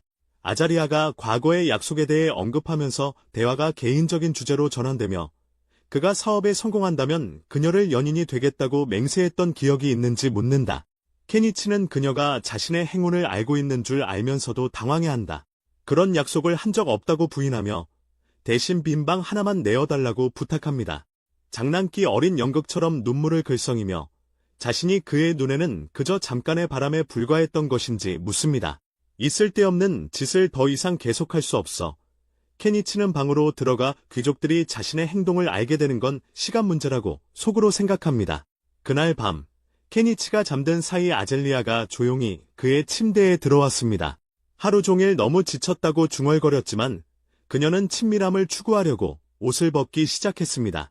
하지만 아나몬이 방에 들어오면서 그들의 뜨거운 순간은 갑자기 중단되었고 그들은 즉시 사랑 행위를 멈췄습니다.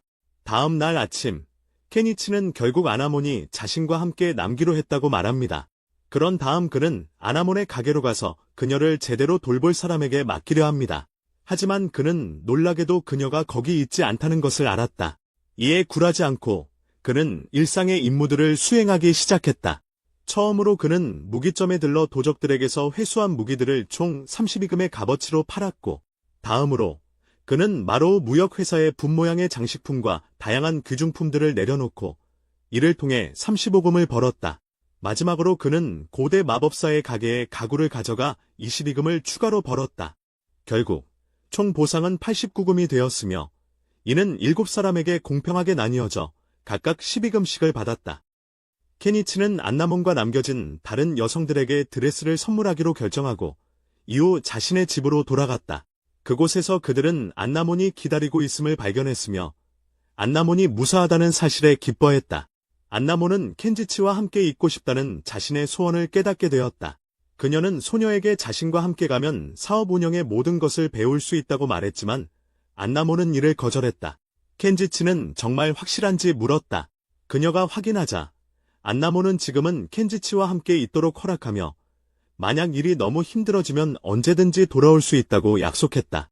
그 후 켄지치는 마을로 향하는 마차에 안나몬을 태우고 자신은 집으로 돌아왔다.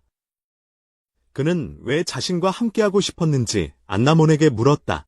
그녀는 배부르게 먹여주어서 완전히 만족하게 했기 때문이라고 고백했으며 이후 두 사람은 건강한 저녁 식사를 함께 즐겼다. 저녁 식사 후 안나몬의 부추김에 따라 두 사람은 함께 목욕을 하고 결국 서로의 동반자로서 밤을 보냈다. 하지만 그날 밤 늦게 찌질해 보이는 남자들이 켄지치의 집 주변을 어슬렁거리며 그를 감시하려 했고 이는 켄지치에게 고통스러운 악몽을 꾸게 하여 결국 그를 깨우게 했다. 약 보름 후 폴이 샤가를 물리치는 데 기여한 공로로 남작자기를 받았다는 소식이 전해졌습니다. 그는 작은 영토를 할당받아 새로운 정착민을 모집하고 심지어 아내감을 찾는 임무까지 맡게 되었습니다. 심지어 프리뮬라 납치의 산적들을 고용한 귀족이 자기를 박탈당했다는 소문까지 돌았는데 케니치는 프리뮬라 납치 사건을 생각하면 그리 놀랍지 않다고 생각했습니다. 얼마 지나지 않아 케니치와 그의 일행은 마을에 나갔다가 아나몬이 드라젠으로 확인한 특이한 자전거가 지나가는 것을 목격했습니다. 케니치는 처음에 말로와 프리뮬라가 자신의 아이디어를 비웃었던 것을 떠올렸습니다. 하지만 샤가 사건이 마무리된 후 그들은 그의 성견 지명을 인정했습니다. 나중에 그를 찾아와 아이디어에 대한 사례로 금화 5개를 건네주며 이전에 조롱했던 것을 사과하고 드라젠의 권리를 사들였습니다. 그 후 얼마 지나지 않아 케니치는 누군가 자신을 미행하고 있다는 것을 감지했습니다. 하지만 그는 어떤 수상한 인물도 특정할 수 없었지만 확실히 자신이 미행당하고 있다는 것을 알았습니다. 결국 길드는 모든 서류 작업을 마무리하고 보상을 분배했습니다. 케니치는 자신의 몫으로 말로우에게 빌린 준비 자금을 갚았고 나머지는 구출한 여성들에게 나누어 주었습니다. 결국 동전 하나만 남았는데 그는 아나마에게 건네주었고 아나마는 아나몬에게 과일을 먹였습니다. 그리고 다시 한번 케니치는 누군가 자신을 지켜보고 있다는 것을 감지했고 이번에는 범인을 특정했습니다. 아나몬의 손을 잡고 현장에서 도망쳤지만 많은 무리가 추격하는 것을 알아챘습니다. 그는 좁은 골목길을 질주하며 일부러 상자들을 넘어뜨려 그들을 늦추었습니다. 하지만 마차가 그를 가로막으면서 추격자들이 그를 붙잡는 바람에 탈출은 실패했습니다. 그들은 고용주가 그를 만나고 싶어 한다며 조용히 마차에 오르라고 명령했습니다. 케니치는 복종하는 척하며 불꽃놀이 폭죽을 빠르게 사서 차량 안과 쫓아오는 남자들에게 던졌다. 그 결과 일어난 소란은 그에게 차량 아래로 숨어나갈 완벽한 기회를 제공했다. 그리고 계속해서 쫓아오던 그들은 케니치가 발사기로 무장하고 협박에 물러나도록 성공적으로 몰아붙였다. 그때 마를로가 소동에 대해 묻는 모습이 나타났다. 케니치와 아나몬은 마를로의 수레에 탑승하여 그들을 쫓아온 남자들에 대해 이야기했다. 마를로는 반항정파가 추격에 배후일 가능성이 크다고 추측하고 케니치에게 현지 영주에게 도움을 요청할 것을 권했다. 그는 유명한 착한 성품을 가진 사람이다. 비록 케니치가 마를로의 판단을 신뢰했지만 그는 영주가 도움을 제공할 때 피할 수 없는 세금을 부과할 것이라 의심했고 이후 마을 가장자리에서 내렸다. 한편 말로의 저택에서는 말로가 딸에게 케니치를 처음 만났던 이야기를 들려주고 있었다. 딸은 그에게 가문의 이름을 얻게 해준 것에 대해 아직 감사를 표하지 않았다며 영주가 그들이 드레이즌을 발명한 것을 칭찬했다고 말했다. 심지어 그들은 드레이즌에서 따온 가문의 이름을 사용하도록 허락하기까지 했다. 그 결과 그녀는 이제 프리뮬란이 드레이즌으로 알려져 있다. 말로는 딸에게 그들의 회사가 케니치에게 막대한 빚을 지고 있으며 그 빚을 갚을 방법을 찾아야 한다고 진지하게 말했다. 다음 날 아침 일찍 프리뮬란은 준비하느라 바쁘다. 처음에 그녀는 케니치를 작은 가판대를 가진 지루한 노인으로 여겼던 것을 떠올린다.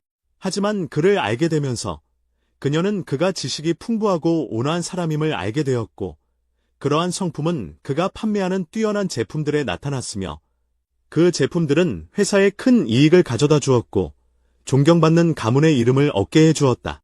그녀의 명성 때문에 그녀는 그를 얻으려 필사적으로 노력했지만 처음에는 헛수고인 듯 보였습니다. 하지만 그가 그녀를 구하러 왔을 때 그가 그녀를 진정으로 소중히 여긴다는 것이 분명해졌습니다. 그의 행동에 확신을 얻은 그녀는 그와 함께하기로 결심했습니다. 하지만 그녀가 그의 집에 갔을 때 집과 주변 들판 모두 사라진 것을 보고 놀랐습니다. 한편 케니치는 오프로드 바이크를 타고 마을을 떠나는 모습이 보입니다. 가는 길에 그는 후유를 만나 이야기를 나눕니다. 후유는 곧 케니치가 상인이 되었다는 것을 알게 됩니다. 그는 케니치에게 질문 세례를 퍼붓는데 모두가 극찬하는 명성, 그가 자랑하는 맞춤형 모델까지 궁금해합니다. 케니치는 그것이 정말로 자신을 위해 특별히 만들어졌음을 확인하고 후유는 그가 다음에 어디로 가는지 묻습니다. 케니치는 모든 것을 아이템 박스에 넣고 옛집을 뒤로 한 채 떠나던 기억을 떠올립니다. 그는 때때로 자신의 여기까지의 여정이 더 깊은 의미가 있었는지 궁금해했지만 프리뮬라를 구했다는 사실을 알고 기뻤습니다. 계속 나아가려는 순간 고양이가 나타납니다. 케니치는 그 생물을 작별 인사하며 좋은 삶을 기원하지만 고양이는 마치 함께 가고 싶어 하는 것처럼 따라오기 시작합니다. 현재로 돌아와 케니치는 후유에게 자신이 목적지가 정해져 있지 않은 여정 중이라고 말합니다. 후유가 그와 함께하는 2명의 동행에 대해 묻자 케니치는 단순히 그들은 내 가족이라고 답합니다. 그리고 그는 떠나가며 후유는 그의 안전을 위한 묵념을 드립니다. 그런 다음 장면은 강가에서 낚시하는 케니치로 바뀐다. 잡은 물고기를 요리하며 그는 현재 새로운 정착지를 찾고 있다고 설명한다. 현재 그들은 달리아에서 약 100km 떨어져 있으며 다음 마을인 에스트란티아는 약 5-6km 거리에 있다. 케니치는 아나몬과 밥캣에게 물고기 수프를 대접하며 이처럼 느긋하고 소박한 삶이야말로 슬로우 라이프의 정수라고 말한다. 그는 또한 아나몬이 전에 12살이라고 말했던 것을 떠올리지만 그녀가 나이에 비해 너무 작아 보여서 완전히 확신하지는 못한다. 곧 케니치가 드론을 날리는 모습이 보이고 아나몬은 신기해하며 마법일지도 모른다고 생각한다. 케니치는 그것이 마법과 같다고 말하며 그들은 영구적인 정착지를 찾아야 한다고 생각한다. 그들이 캠핑 중인 강이 호수로 흘러들어감을 확인한 그는 동료들과 함께 이상적인 기지를 세울 장소를 찾아 호수로 향하기로 한다. 호수로 자전거를 타고 간 그들은 결국 유망한 장소를 발견한다. 아나몬을 즐겁게 하고 싶었던 케니치는 자신의 집을 소환하는 마법을 시전하는 척하며 장난을 치고 기쁘게도 그의 집은 실제로 나타난다. 모든 것이 준비되자 케니치는 봉제초에 대한 이름을 생각하기 시작한다. 여러 번의 시도 끝에 그는 벨이라는 이름을 선택하는데 이는 벨벳에서 유래된 것이다. 그 후 우리는 그가 아나몬에게 읽기와 쓰기를 가르치는 모습을 본다. 그리고 그녀가 빠르게 이해하고 있음이 분명해 보인다. 그는 이어서 수학을 가르치기 시작하지만 대부분의 아이들처럼 그녀도 수학을 특히 좋아하지 않는다.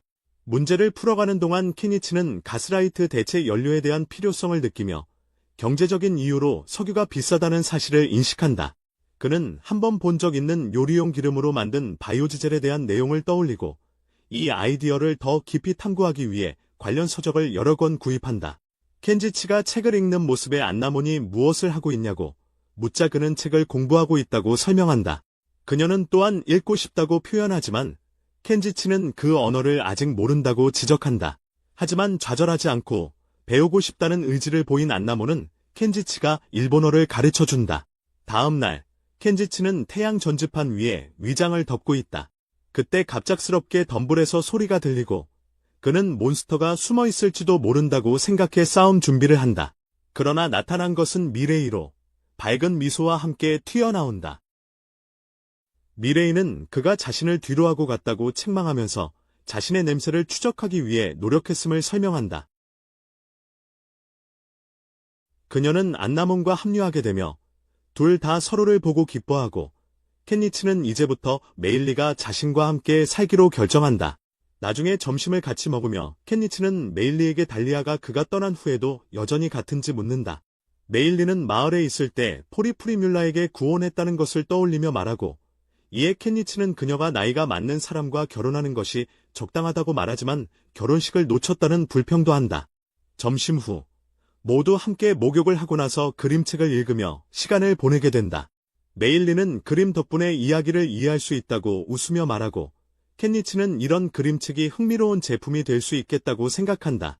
자신의 세계에서 전래된 동화로 책을 만드는 것에 대해 망설이던 켄니치는 두 여자 아이들에게 이곳에는 어떤 유명한 이야기들이 있는지 묻는다. 그들은 여러 가지 이야기를 열거하며 숲의 요정이라는 제목의 이야기에 관심을 가진다. 안나몬은 요정이 깊은 숲에 살다가 인간 왕자를 사랑하게 되었지만 엘프와 인간 양쪽 모두 반대하는 이야기라고 설명한다.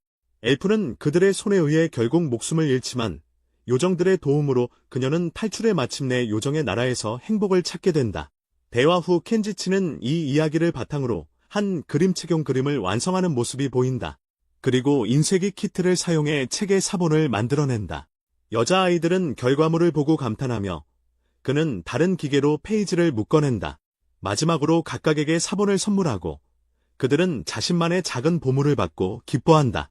그때 집 앞으로 배가 접근하고 켄지치는 미레이에게 아나몬을 데리고 안전한 곳으로 가라고 부탁하는데 아마도 방문객들이 올 수 있기 때문이다. 미레이는 이해했다는 듯 고개를 끄덕이고 켄지치는 활크로스버트를 들고 방문객들을 맞이하러 나간다. 새로운 방문객들은 차분히 무기를 내려놓으라고 지시하며 그들이 호수 건너편 산탄카 마을의 주민임을 밝힌다. 케니치는 그들이 이곳에 거주 제한 규정이 있는지 확인하는 것인지 묻고 어떤 지역법이 적용되는지 궁금해한다. 그들은 그런 것이 없다고 확실히 말한다. 단순히 호기심에서 물어본 것이며 강도가 근처에 진을 치고 있지 않은지 걱정했을 뿐이라고 말한다. 케니치는 자신이 단순한 상인이라고 설명하지만 그들은 그가 꽤 잘 무장된 모습을 보고 의아해한다. 케니치는 전에 있던 도시에서 문제가 생겨 도망쳐왔으므로 모든 가능성을 대비하고 싶다고 명확히 한다. 그 순간 봉사가 케니치에게 다가와 분명히 애정 어린 태도를 보인다. 수족은 케니치가 나쁜 사람이 아니라는 것을 확신한다. 배 위의 남자는 자신을 크루톤이라고 소개하며 수족은 나미우스라고 자기소개를 한다. 케니치도 자신을 소개하고 크루톤은 자신이 에스트란티아 정부에서 일했었다고 밝힙니다. 나미우스는 케니치의 집을 둘러보고 모든 것이 정상인 것 같다고 말하며 크루톤은 그를 의심한 것에 대해 사과합니다.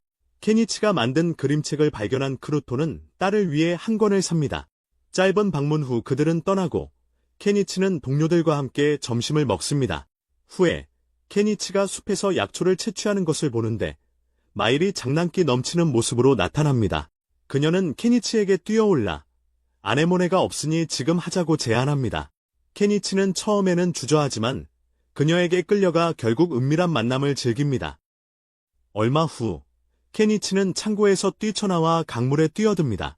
그는 헛간이 견딜 수 없을 만큼 뜨거워졌다고 설명하고 독성 물질을 다루는 위험한 일인 디젤 생산에 바빴다고 고백합니다. 하지만 결국 성공했습니다. 일을 마치고 나서 그는 지난 몇 일 동안 디젤 제작에 몰두하여 아네모네를 돌보지 못했기에 그녀가 자신에게 화가 났다는 것을 알아챕니다. 함께 새로운 그림책을 만들어 볼까 하고 묻지만 그녀는 침묵합니다. 그러자 그는 에스트란티아로 가자고 제안하고 이 말을 들은 마일레는 그와 동행하겠다고 자원합니다. 그래서 아네모네도 기꺼이 여행에 동참하기로 합니다. 그들은 이전에 여러 번 와 본 적 있는 마일레를 따라 도시를 향해 출발합니다. 그들이 다가가자 케니치는 걸어서 여정을 마치기로 합니다. 그의 첫 번째 목적지는 모험가 길드였고 그는 접수원에게 그 지부에 등록하고 싶다고 알렸습니다. 그와 마일 모두 현재 길드 아이디를 제시했습니다. 접수원은 그들과 함께 안쪽 방으로 들어갔다가 서둘러 돌아오며 케니치가 샤이바와 달리아를 물리친 사람인지 혼잣말로 중얼거렸습니다. 케니치는 재빨리 개인정보를 누설하지 말라고 말했지만 그녀가 그의 말뜻을 제대로 이해하지 못하자 조용히 하라고 강조했습니다. 그녀는 동의했고 그에게 등록이 완료되었으며 그들 각각에게 은하 1개의 수수료를 청구한다고 알렸습니다. 잠시 후 그들은 간단히 식사를 했습니다. 하지만 소녀들은 그의 요리에 익숙해진 지금 그 수프에 제대로 된 국물이 없다는 점에 불만을 표했습니다. 그에 대한 대답으로 케니치는 수프에 가다랑어 국물을 추가했고 마침내 그들의 마음을 사로잡았습니다. 밥을 먹던 중 케니치는 수상한 인물들이 배회하는 것을 알아채고 크루톤이 딸과 함께 좁은 골목길로 향하는 것을 발견합니다. 개입하지 않고 그는 동료들과 함께 눈송이 도구 상점에 도착할 때까지 마을을 계속 살핍니다. 메일은 그 가게가 노련한 마법사가 운영하는 곳이라고 설명하고 케니치는 흥미를 느껴 가게 안으로 들어갑니다. 거기서 그는 다소 특이한 것을 발견하고 그 용도를 늙은 마법사에게 설명해 달라고 요청합니다. 늙은이라고 불리는 것을 싫어하는 늙은 마법사는 물과 포도주를 넣어 그 용도를 보여줍니다. 그러자 기계는 혼합물을 처리하여 두 개의 분리된 흐름을 출력합니다. 케니치는 그 장치가 혼합물에서 물질을 분리하는 데 사용되는 것을 알아채고 강한 화학 물질에 의존하지 않고 바이오지젤을 생산할 수 있는 잠재력을 빨리 인식합니다. 가격에 대해 궁금해하자 마법사는 5골드 코인이라고 말합니다. 그래서 그는 즉시 그것을 구입합니다. 얼마 후 아네모네가 마법서를 들고 와서 마법사에게 사고 싶다고 말합니다. 케니치는 마법서를 보고 눈이 번쩍 뜨입니다. 그는 마법서를 읽으면 정말 마법을 쓸 수 있는지 묻고 마법사는 독자에게 마법 능력이 있다면 가능하다고 설명합니다. 흥미를 느낀 케니치는 책을 살펴보고 가격을 묻습니다. 금화 10개입니다. 그는 사기로 결정하지만 마법사는 모든 마법서는 등록해야 하므로 즉시 가져갈 수 없다고 알리고 일주일 후에 다시 오라고 합니다. 나중에 그들이 돌아가는 길에 너무 서두르는 나냐스를 만나고 그는 급히 떠납니다. 케니치는 곧 혼란스러워질 것 같다는 것을 감지하고 집으로 돌아가야 한다고 생각합니다. 바로 그때 그는 근처 골목에서 들려오는 비명 소리를 듣습니다. 달려가 보니 크레븐과 그의 딸이 앞서 본 수상한 인물들에게 위협을 받고 있었습니다. 처음에는 소란을 무시하려 했지만 아네모네가 순진하게 그들을 도와주지 않을 거냐고 묻자 거절할 수 없었습니다. 그는 마일리에게 아네모네를 돌보라고 지시한 후 재빨리 가면을 사서 자신의 신원을 숨기고 폭력배들과 맞섭니다. 폭력배들은 그의 의도를 묻고 케니치는 앵무새와 아이를 내버려 두지 않으면 그의 마법의 결과를 감수하라고 단호하게 경고합니다. 그들이 듣지 않자 그는 폭죽을 던져 더욱 위협하고 다음에는 안에서부터 폭파시키겠다고 선언하며 궁지에 몰아넣습니다. 이에 범죄자들은 공포에 질려 도망칩니다. 크로텐과 그의 딸은 그의 공격적인 모습에 처음에는 놀랐지만 케니치는 곧 자신의 정체를 드러내고 그들을 진정시킵니다. 잠시 후 야냐스가 나타나 크로텐과 그의 딸이 무사해서 안도합니다. 나중에 크로텐은 케니치에게 구해준 것에 대해 감사를 표하고 케니치는 습격자들의 신원을 묻습니다. 크로텐은 그들이 악명 높은 향신료 밀매 조직 주테라의 하급 조직원들이었다고 설명합니다. 그는 정부 근무 중 여러 번 그들을 체포했고 그 이후로 그들에게 표적이 되어 왔습니다. 크로텐의 딸은 그들이 아빠의 친구들이냐고 묻고 그는 그들이 바로 그에게 그림책을 팔았던 사람들이라고 설명합니다. 그 말에 흥분한 딸은 케니치에게 책을 선물해줘서 고맙다고 하고 아나모는 자신이 책 만드는 것을 도왔다고 덧붙입니다. 이 말을 들은 메리는 자신도 책을 만들고 싶다고 말하고 아나모는 함께 만들자며 열렬히 동의합니다. 두 아이는 공통의 열정으로 금세 친해지고 케니치는 아나모니 또래 친구를 사귀는 모습에 따뜻한 만족감을 느낍니다. 그 후 크로텐 가족은 케니치와 아나몬을 방문하고 하루 종일 함께 다양한 즐거운 활동을 합니다. 저녁이 되어 작별 인사를 나누고 얼마 후 아나몬과 메리는 서로의 집을 방문하며 매일 함께 놀게 됩니다. 심지어 신데렐라를 재해석한 그림책을 함께 만들기도 합니다. 하지만 상황은 갑자기 악화됩니다. 어느 날 크로텐이 평생 모은 돈을 움켜쥐고 케니치의 집에 나타나 딸이 심한 감기에 걸렸다며 약을 팔아달라고 간청합니다. 그것은 지역 질병으로 매우 치명적이어서 대부분의 환자는 밤을 넘기지 못한다고 설명합니다. 마일리는 그에게 치유 마법을 사용하는 할머니 마법사를 찾아가 보라고 제안합니다. 하지만 크로텐에게는 그 치료비가 부족합니다. 대신 케니치는 아이들을 위한 감기약을 건네주며 메리에게 먹이고 나머지 비용은 자신이 부담하겠다고 합니다. 크로텐이 떠나고 케니치는 자전거를 타고 출발합니다. 나중에 늙은 마법사는 메리를 확인하고 그녀의 병이 세이지 열매 10병이라고 밝힌다. 그녀는 자신의 치유 마법이 이 특정한 병에는 효과가 없으며 강을 키우는 샘 근처에서 발견되는 세이지 꽃씨로만 치료할 수 있다고 설명한다. 결심한 케니치는 즉시 꽃씨를 모으기로 하고 크로텐은 그와 동행하기로 자원한다. 켄이 여행이 위험할 것이라고 경고하지만 크로텐은 자신이 방해가 되지 않을 것이라고 약속한다. 나이나사스도 탐험에 참가하기로 결정한다. 세 사람은 출발 준비를 하고 늙은 마법사는 내일 아침까지 씨앗이 필요하다고 상기시킨다. 긴급함을 이해한 그들은 그들의 모험을 시작한다. 하지만 그들조차 알지 못하는 사이 이전에 나타났던 폭력배들이 그들을 비밀리에 지켜보고 있었으며 크루텐의 집을 찾은 것을 기뻐하며 상황이 더 흥미진진해질 것임을 예상하고 있었다. 케니치와 그의 일행은 강의 발원지에 도착하고 나야이나는 갑자기 다가오는 것을 감지한다. 모두 긴장하지만 그것은 단지 벨이 등장한 것뿐이었다. 후에 케니치는 강을 따라 이동하기 위해 배를 구입하고 그토록 탐내던 치커리 꽃씨앗을 손에 넣는다. 크로텐은 그에게 깊은 감사를 표하며 이 씨앗이 마침내 자신의 딸을 구할지도 모른다고 외친다. 그들이 계속 나아가자 나야이나와 벨은 지평선에서 소란을 감지한다. 케니치는 곧 검은 늑대들이 다가오고 있음을 깨닫고 원한을 갚을 시간이라고 결정한다. 그는 재빨리 두 자루의 검을 소환하여 하나는 크로텐에게 다른 하나는 나야이나에게 건네주고 자신이 늑대들을 막는 동안 그들은 메리에게 돌아가라고 선언한다. 나야이나와 크로텐은 그를 두고 가는 것을 주저하지만 케니치는 서두르지 않으면 메리의 생명이 심각한 위험에 처할 수 있다고 주장한다. 한치의 시간도 낭비하지 않고 켄지는 불꽃을 이용한 연속 공격으로 검은 늑대들을 추격하며 나이나나스와 크루텐은 도망치려 한다. 그러나 늑대들이 오히려 돌아서 추격하기 시작하고 곧 그룹은 이전에 본 기러기들이 근처에 숨어있고 심지어 그들 중 하나가 늑대를 조종하는 것 같다는 것을 알아챈다. 그때 보브캣의 예리한 감각이 그들의 냄새를 포착하고 그녀는 모두를 숨에서 불러 모으고 있다. 켄치는 개족의 플룻을 발견하고 이 존재가 검은 늑대를 조종하고 있음을 깨닫는다. 그러므로 켄치는 나이나나스와 크루텐에게 아직 빠져나갈 수 있을 때 빠져나가라고 급히 명령하고 그들은 즉시 도망친다.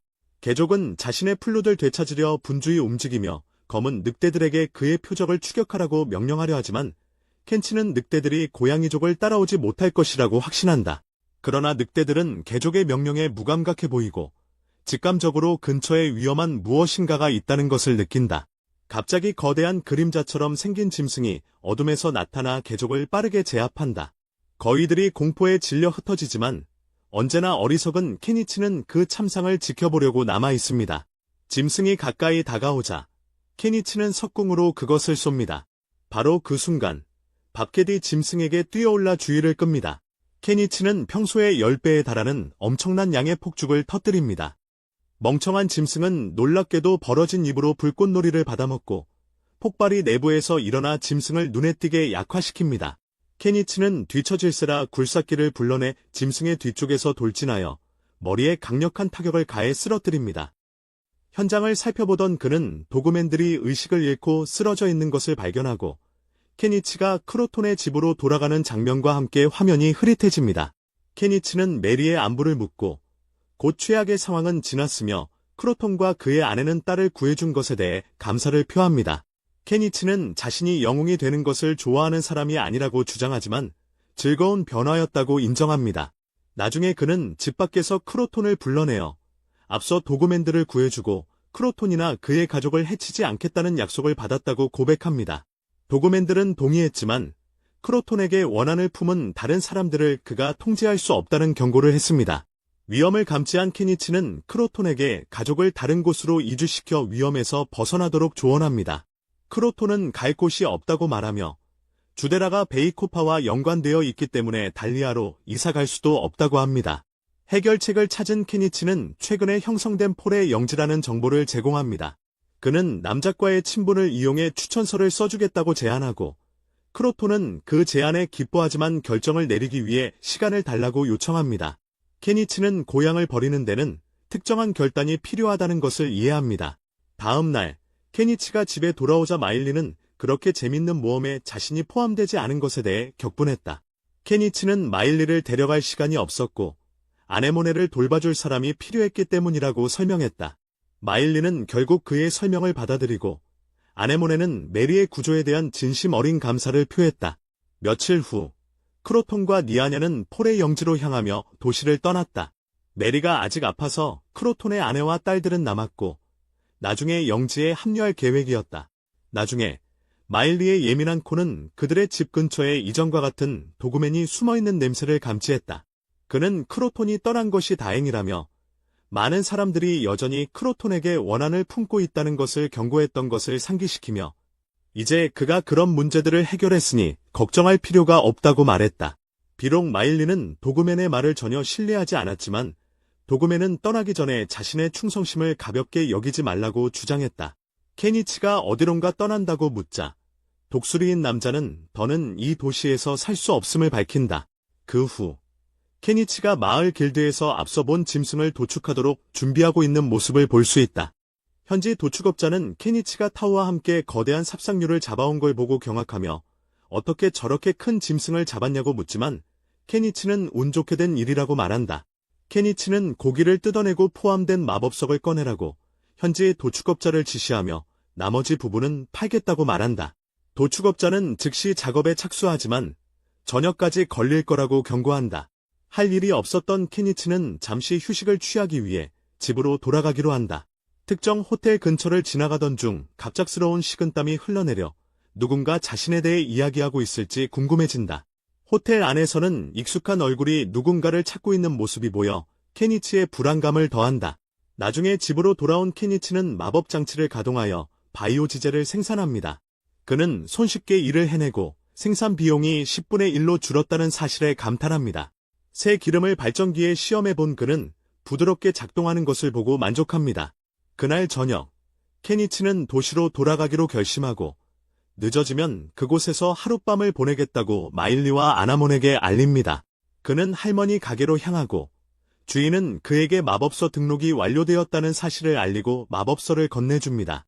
케니치는 마법서 표지에 마법석이 박혀있는 것을 알아챕니다. 할머니는 이 돌이 필수적이라고 설명합니다.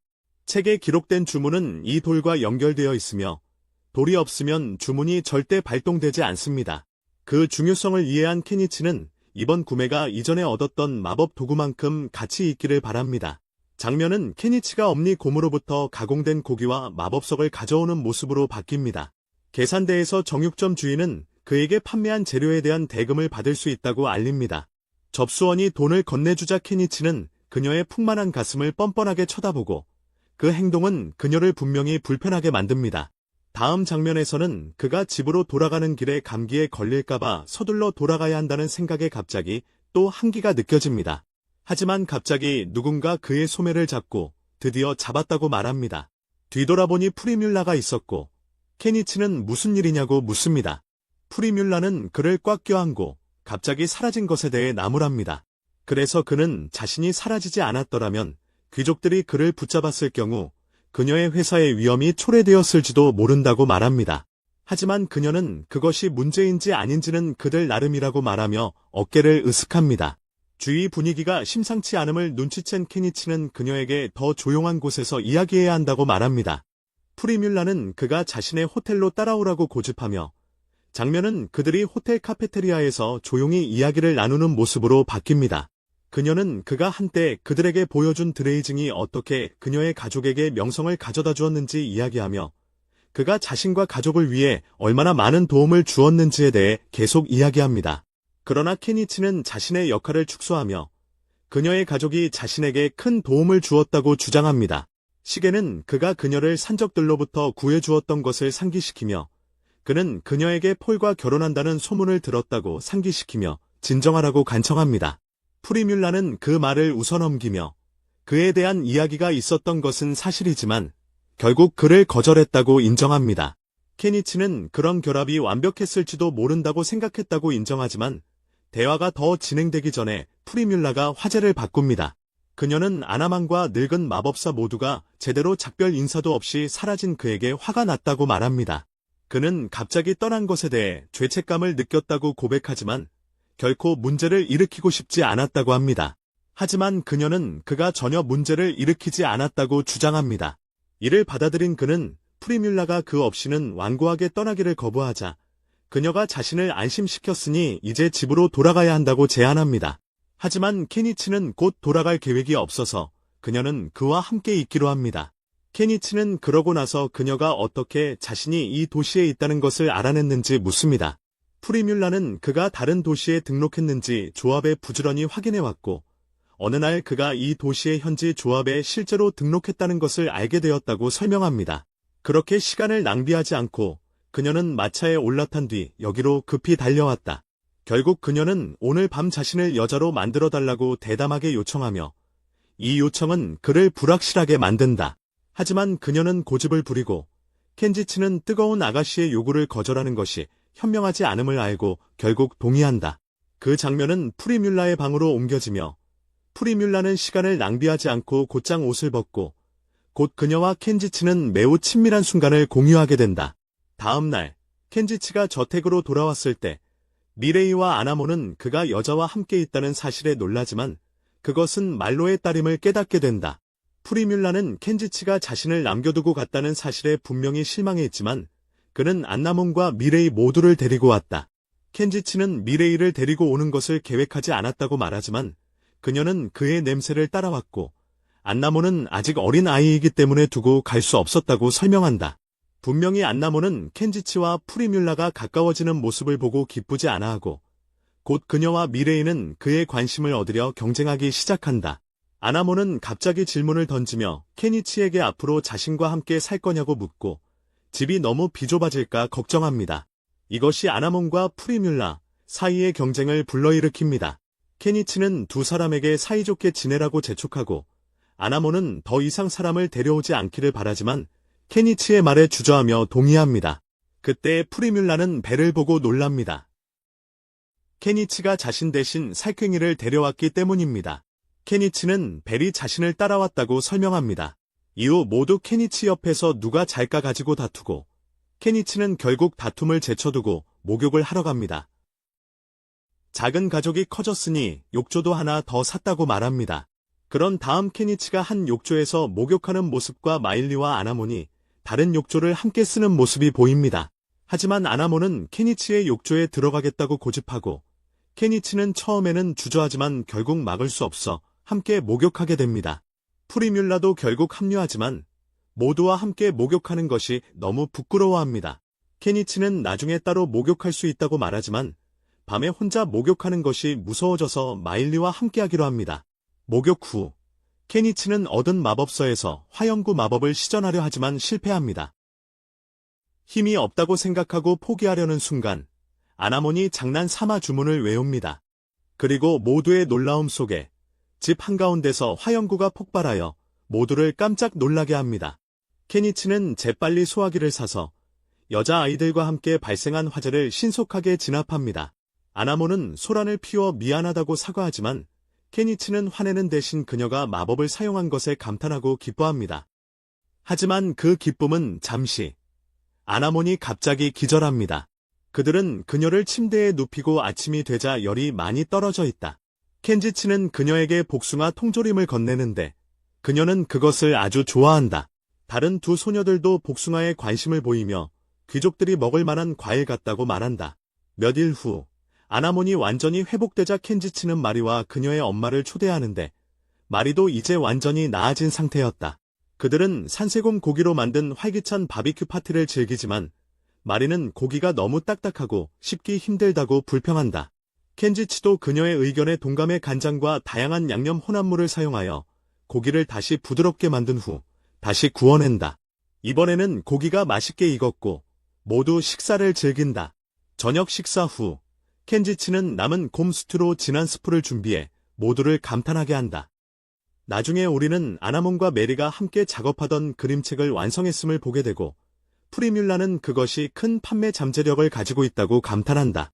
그녀는 에스트란티아에서 그들의 창의적인 프로젝트를 바탕으로 사업을 시작하기로 결정하고 켄지치는 그녀의 상인적 기질이 깨어난 것 같다고 농담한다. 켄지치가 그림책 외에도 무엇을 팔 계획인지 묻자 프리뮬라는 곰 요리와 리스 요리도 마케팅할 예정이라고 설명한다.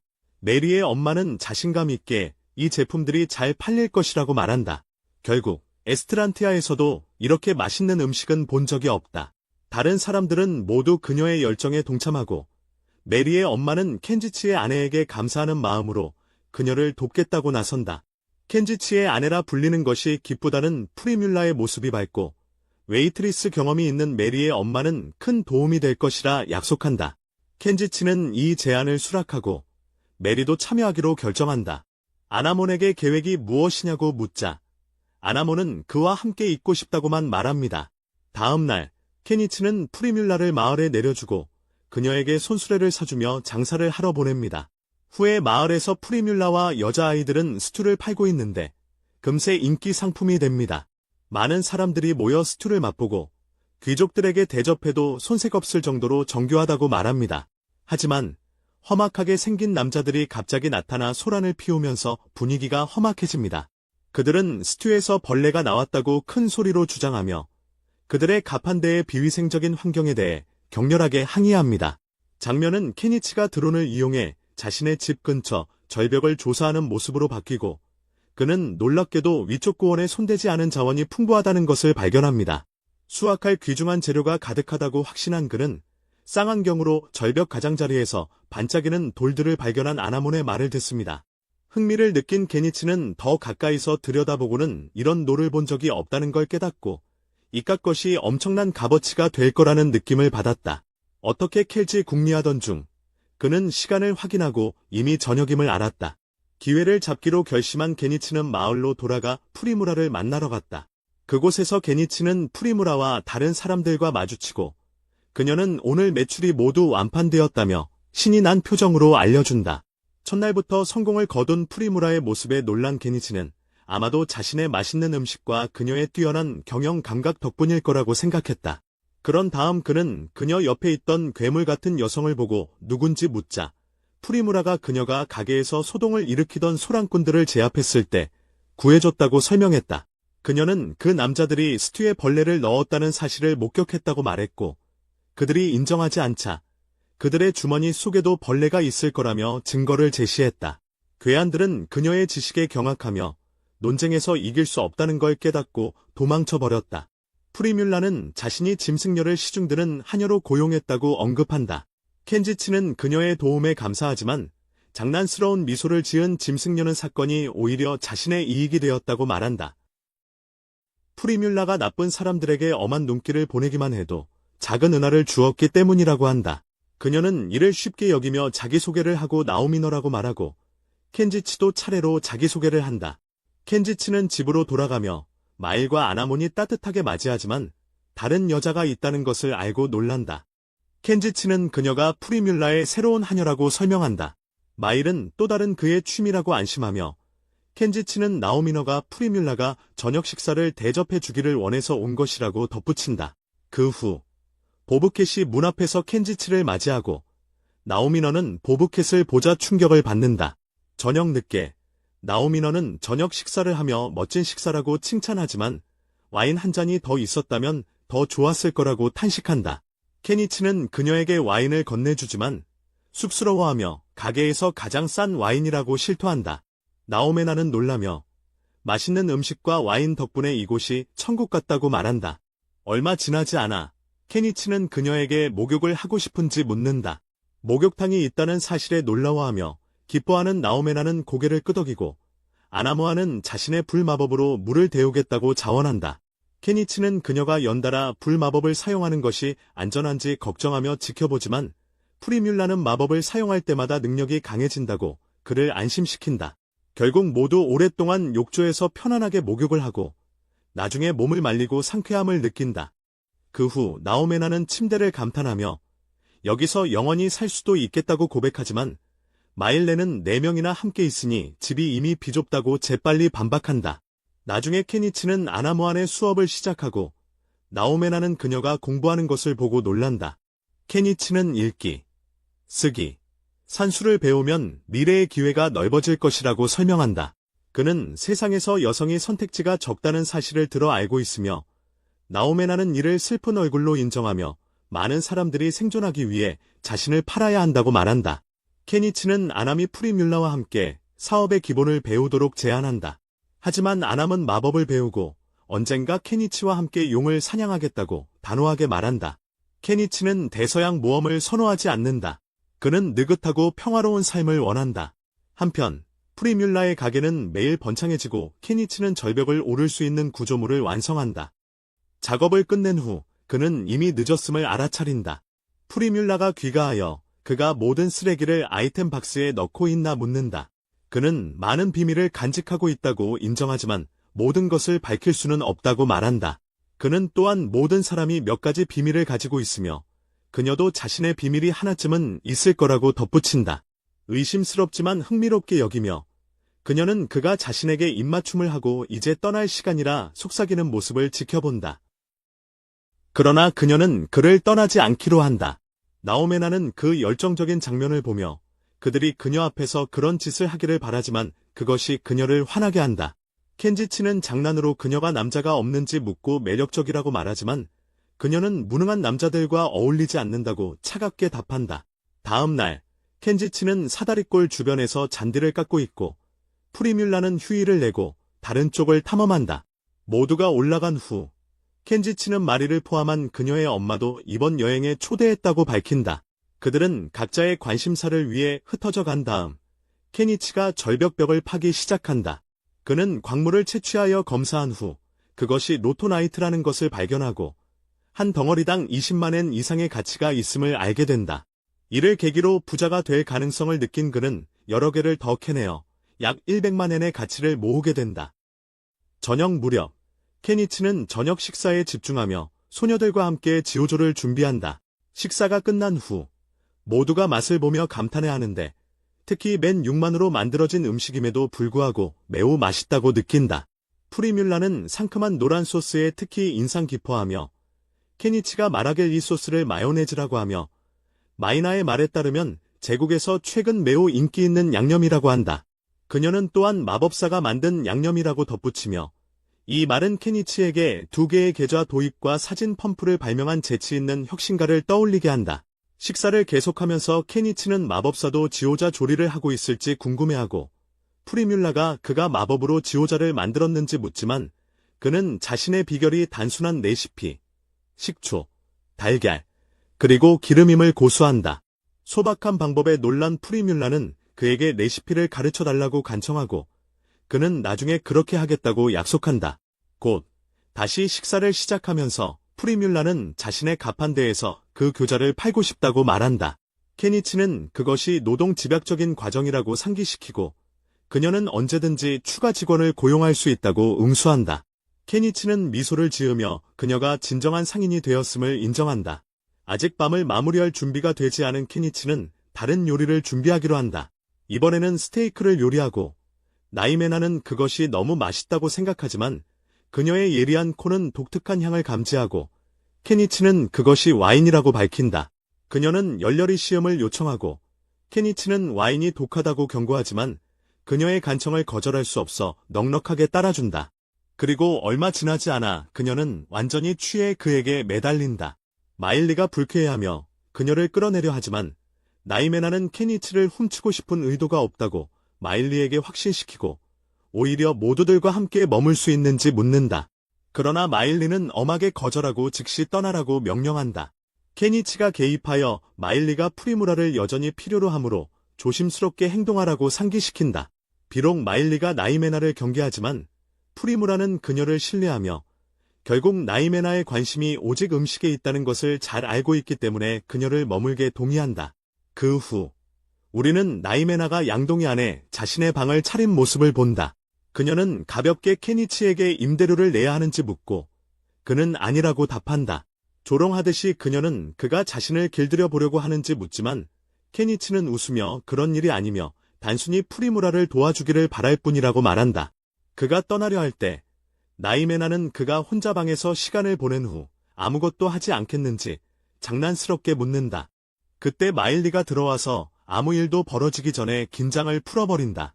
나이메나와 마일리 모두 케니치에게 그들이 무엇을 하든 자유롭게 선택할 수 있다고 말하며 그는 도대체 뭘 해야 할지 잠시 당황한다. 한 달 후 프리무라의 포장이 확장되어 이제는 코롤라라는 이름으로 알려지게 되었다. 새로운 직원들을 고용했는데 그중 한 명은 요리사로 새로운 지점을 오픈하려고 준비 중인 아이리스라고 불리는 사람이 있다. 시간이 지나면서 케니치는 1,500만 엔 상당의 로도나이트를 채굴했다고 밝힌다. 또한 아나몬이 평원 위에서 약초를 모으기 시작했으며 마일리와 나이메나는 그 지역을 개인 사냥터로 삼았다. 곧 코롤라가 도시에 창고를 임대했으며 그들은 제품 준비 작업을 시작했다고 발표되었다. 일일 매출은 15만에서 20만 엔이며 연간 추정 순이익은 7천만 엔을 초과한다. 직원 수가 2개의 새로운 지점을 열기 충분할 정도로 충원된 상태에서 아이리스는 다른 셰프들의 트레이너 역할까지 맡게 되었습니다. 케니치는 이 성공을 감탄하며 이것이 진정한 최고급 상인의 힘이며 프리뮬라가 자신과는 전혀 다른 차원에서 운영하고 있음을 말합니다. 그날 밤 그룹이 마무리되며 프리뮬라는 케니치에게 감사를 전하며 모든 성공은 그의 맛있는 음식 덕분이라고 말합니다. 케니치는 자신의 옛 세상의 힘이 경각심을 불러일으키며 변화는 불가피하지만 이 번영의 추세가 계속되기를 조용히 바라봅니다. 다른 곳에서는 여왕이 리릴리스 공주와 대화 중입니다.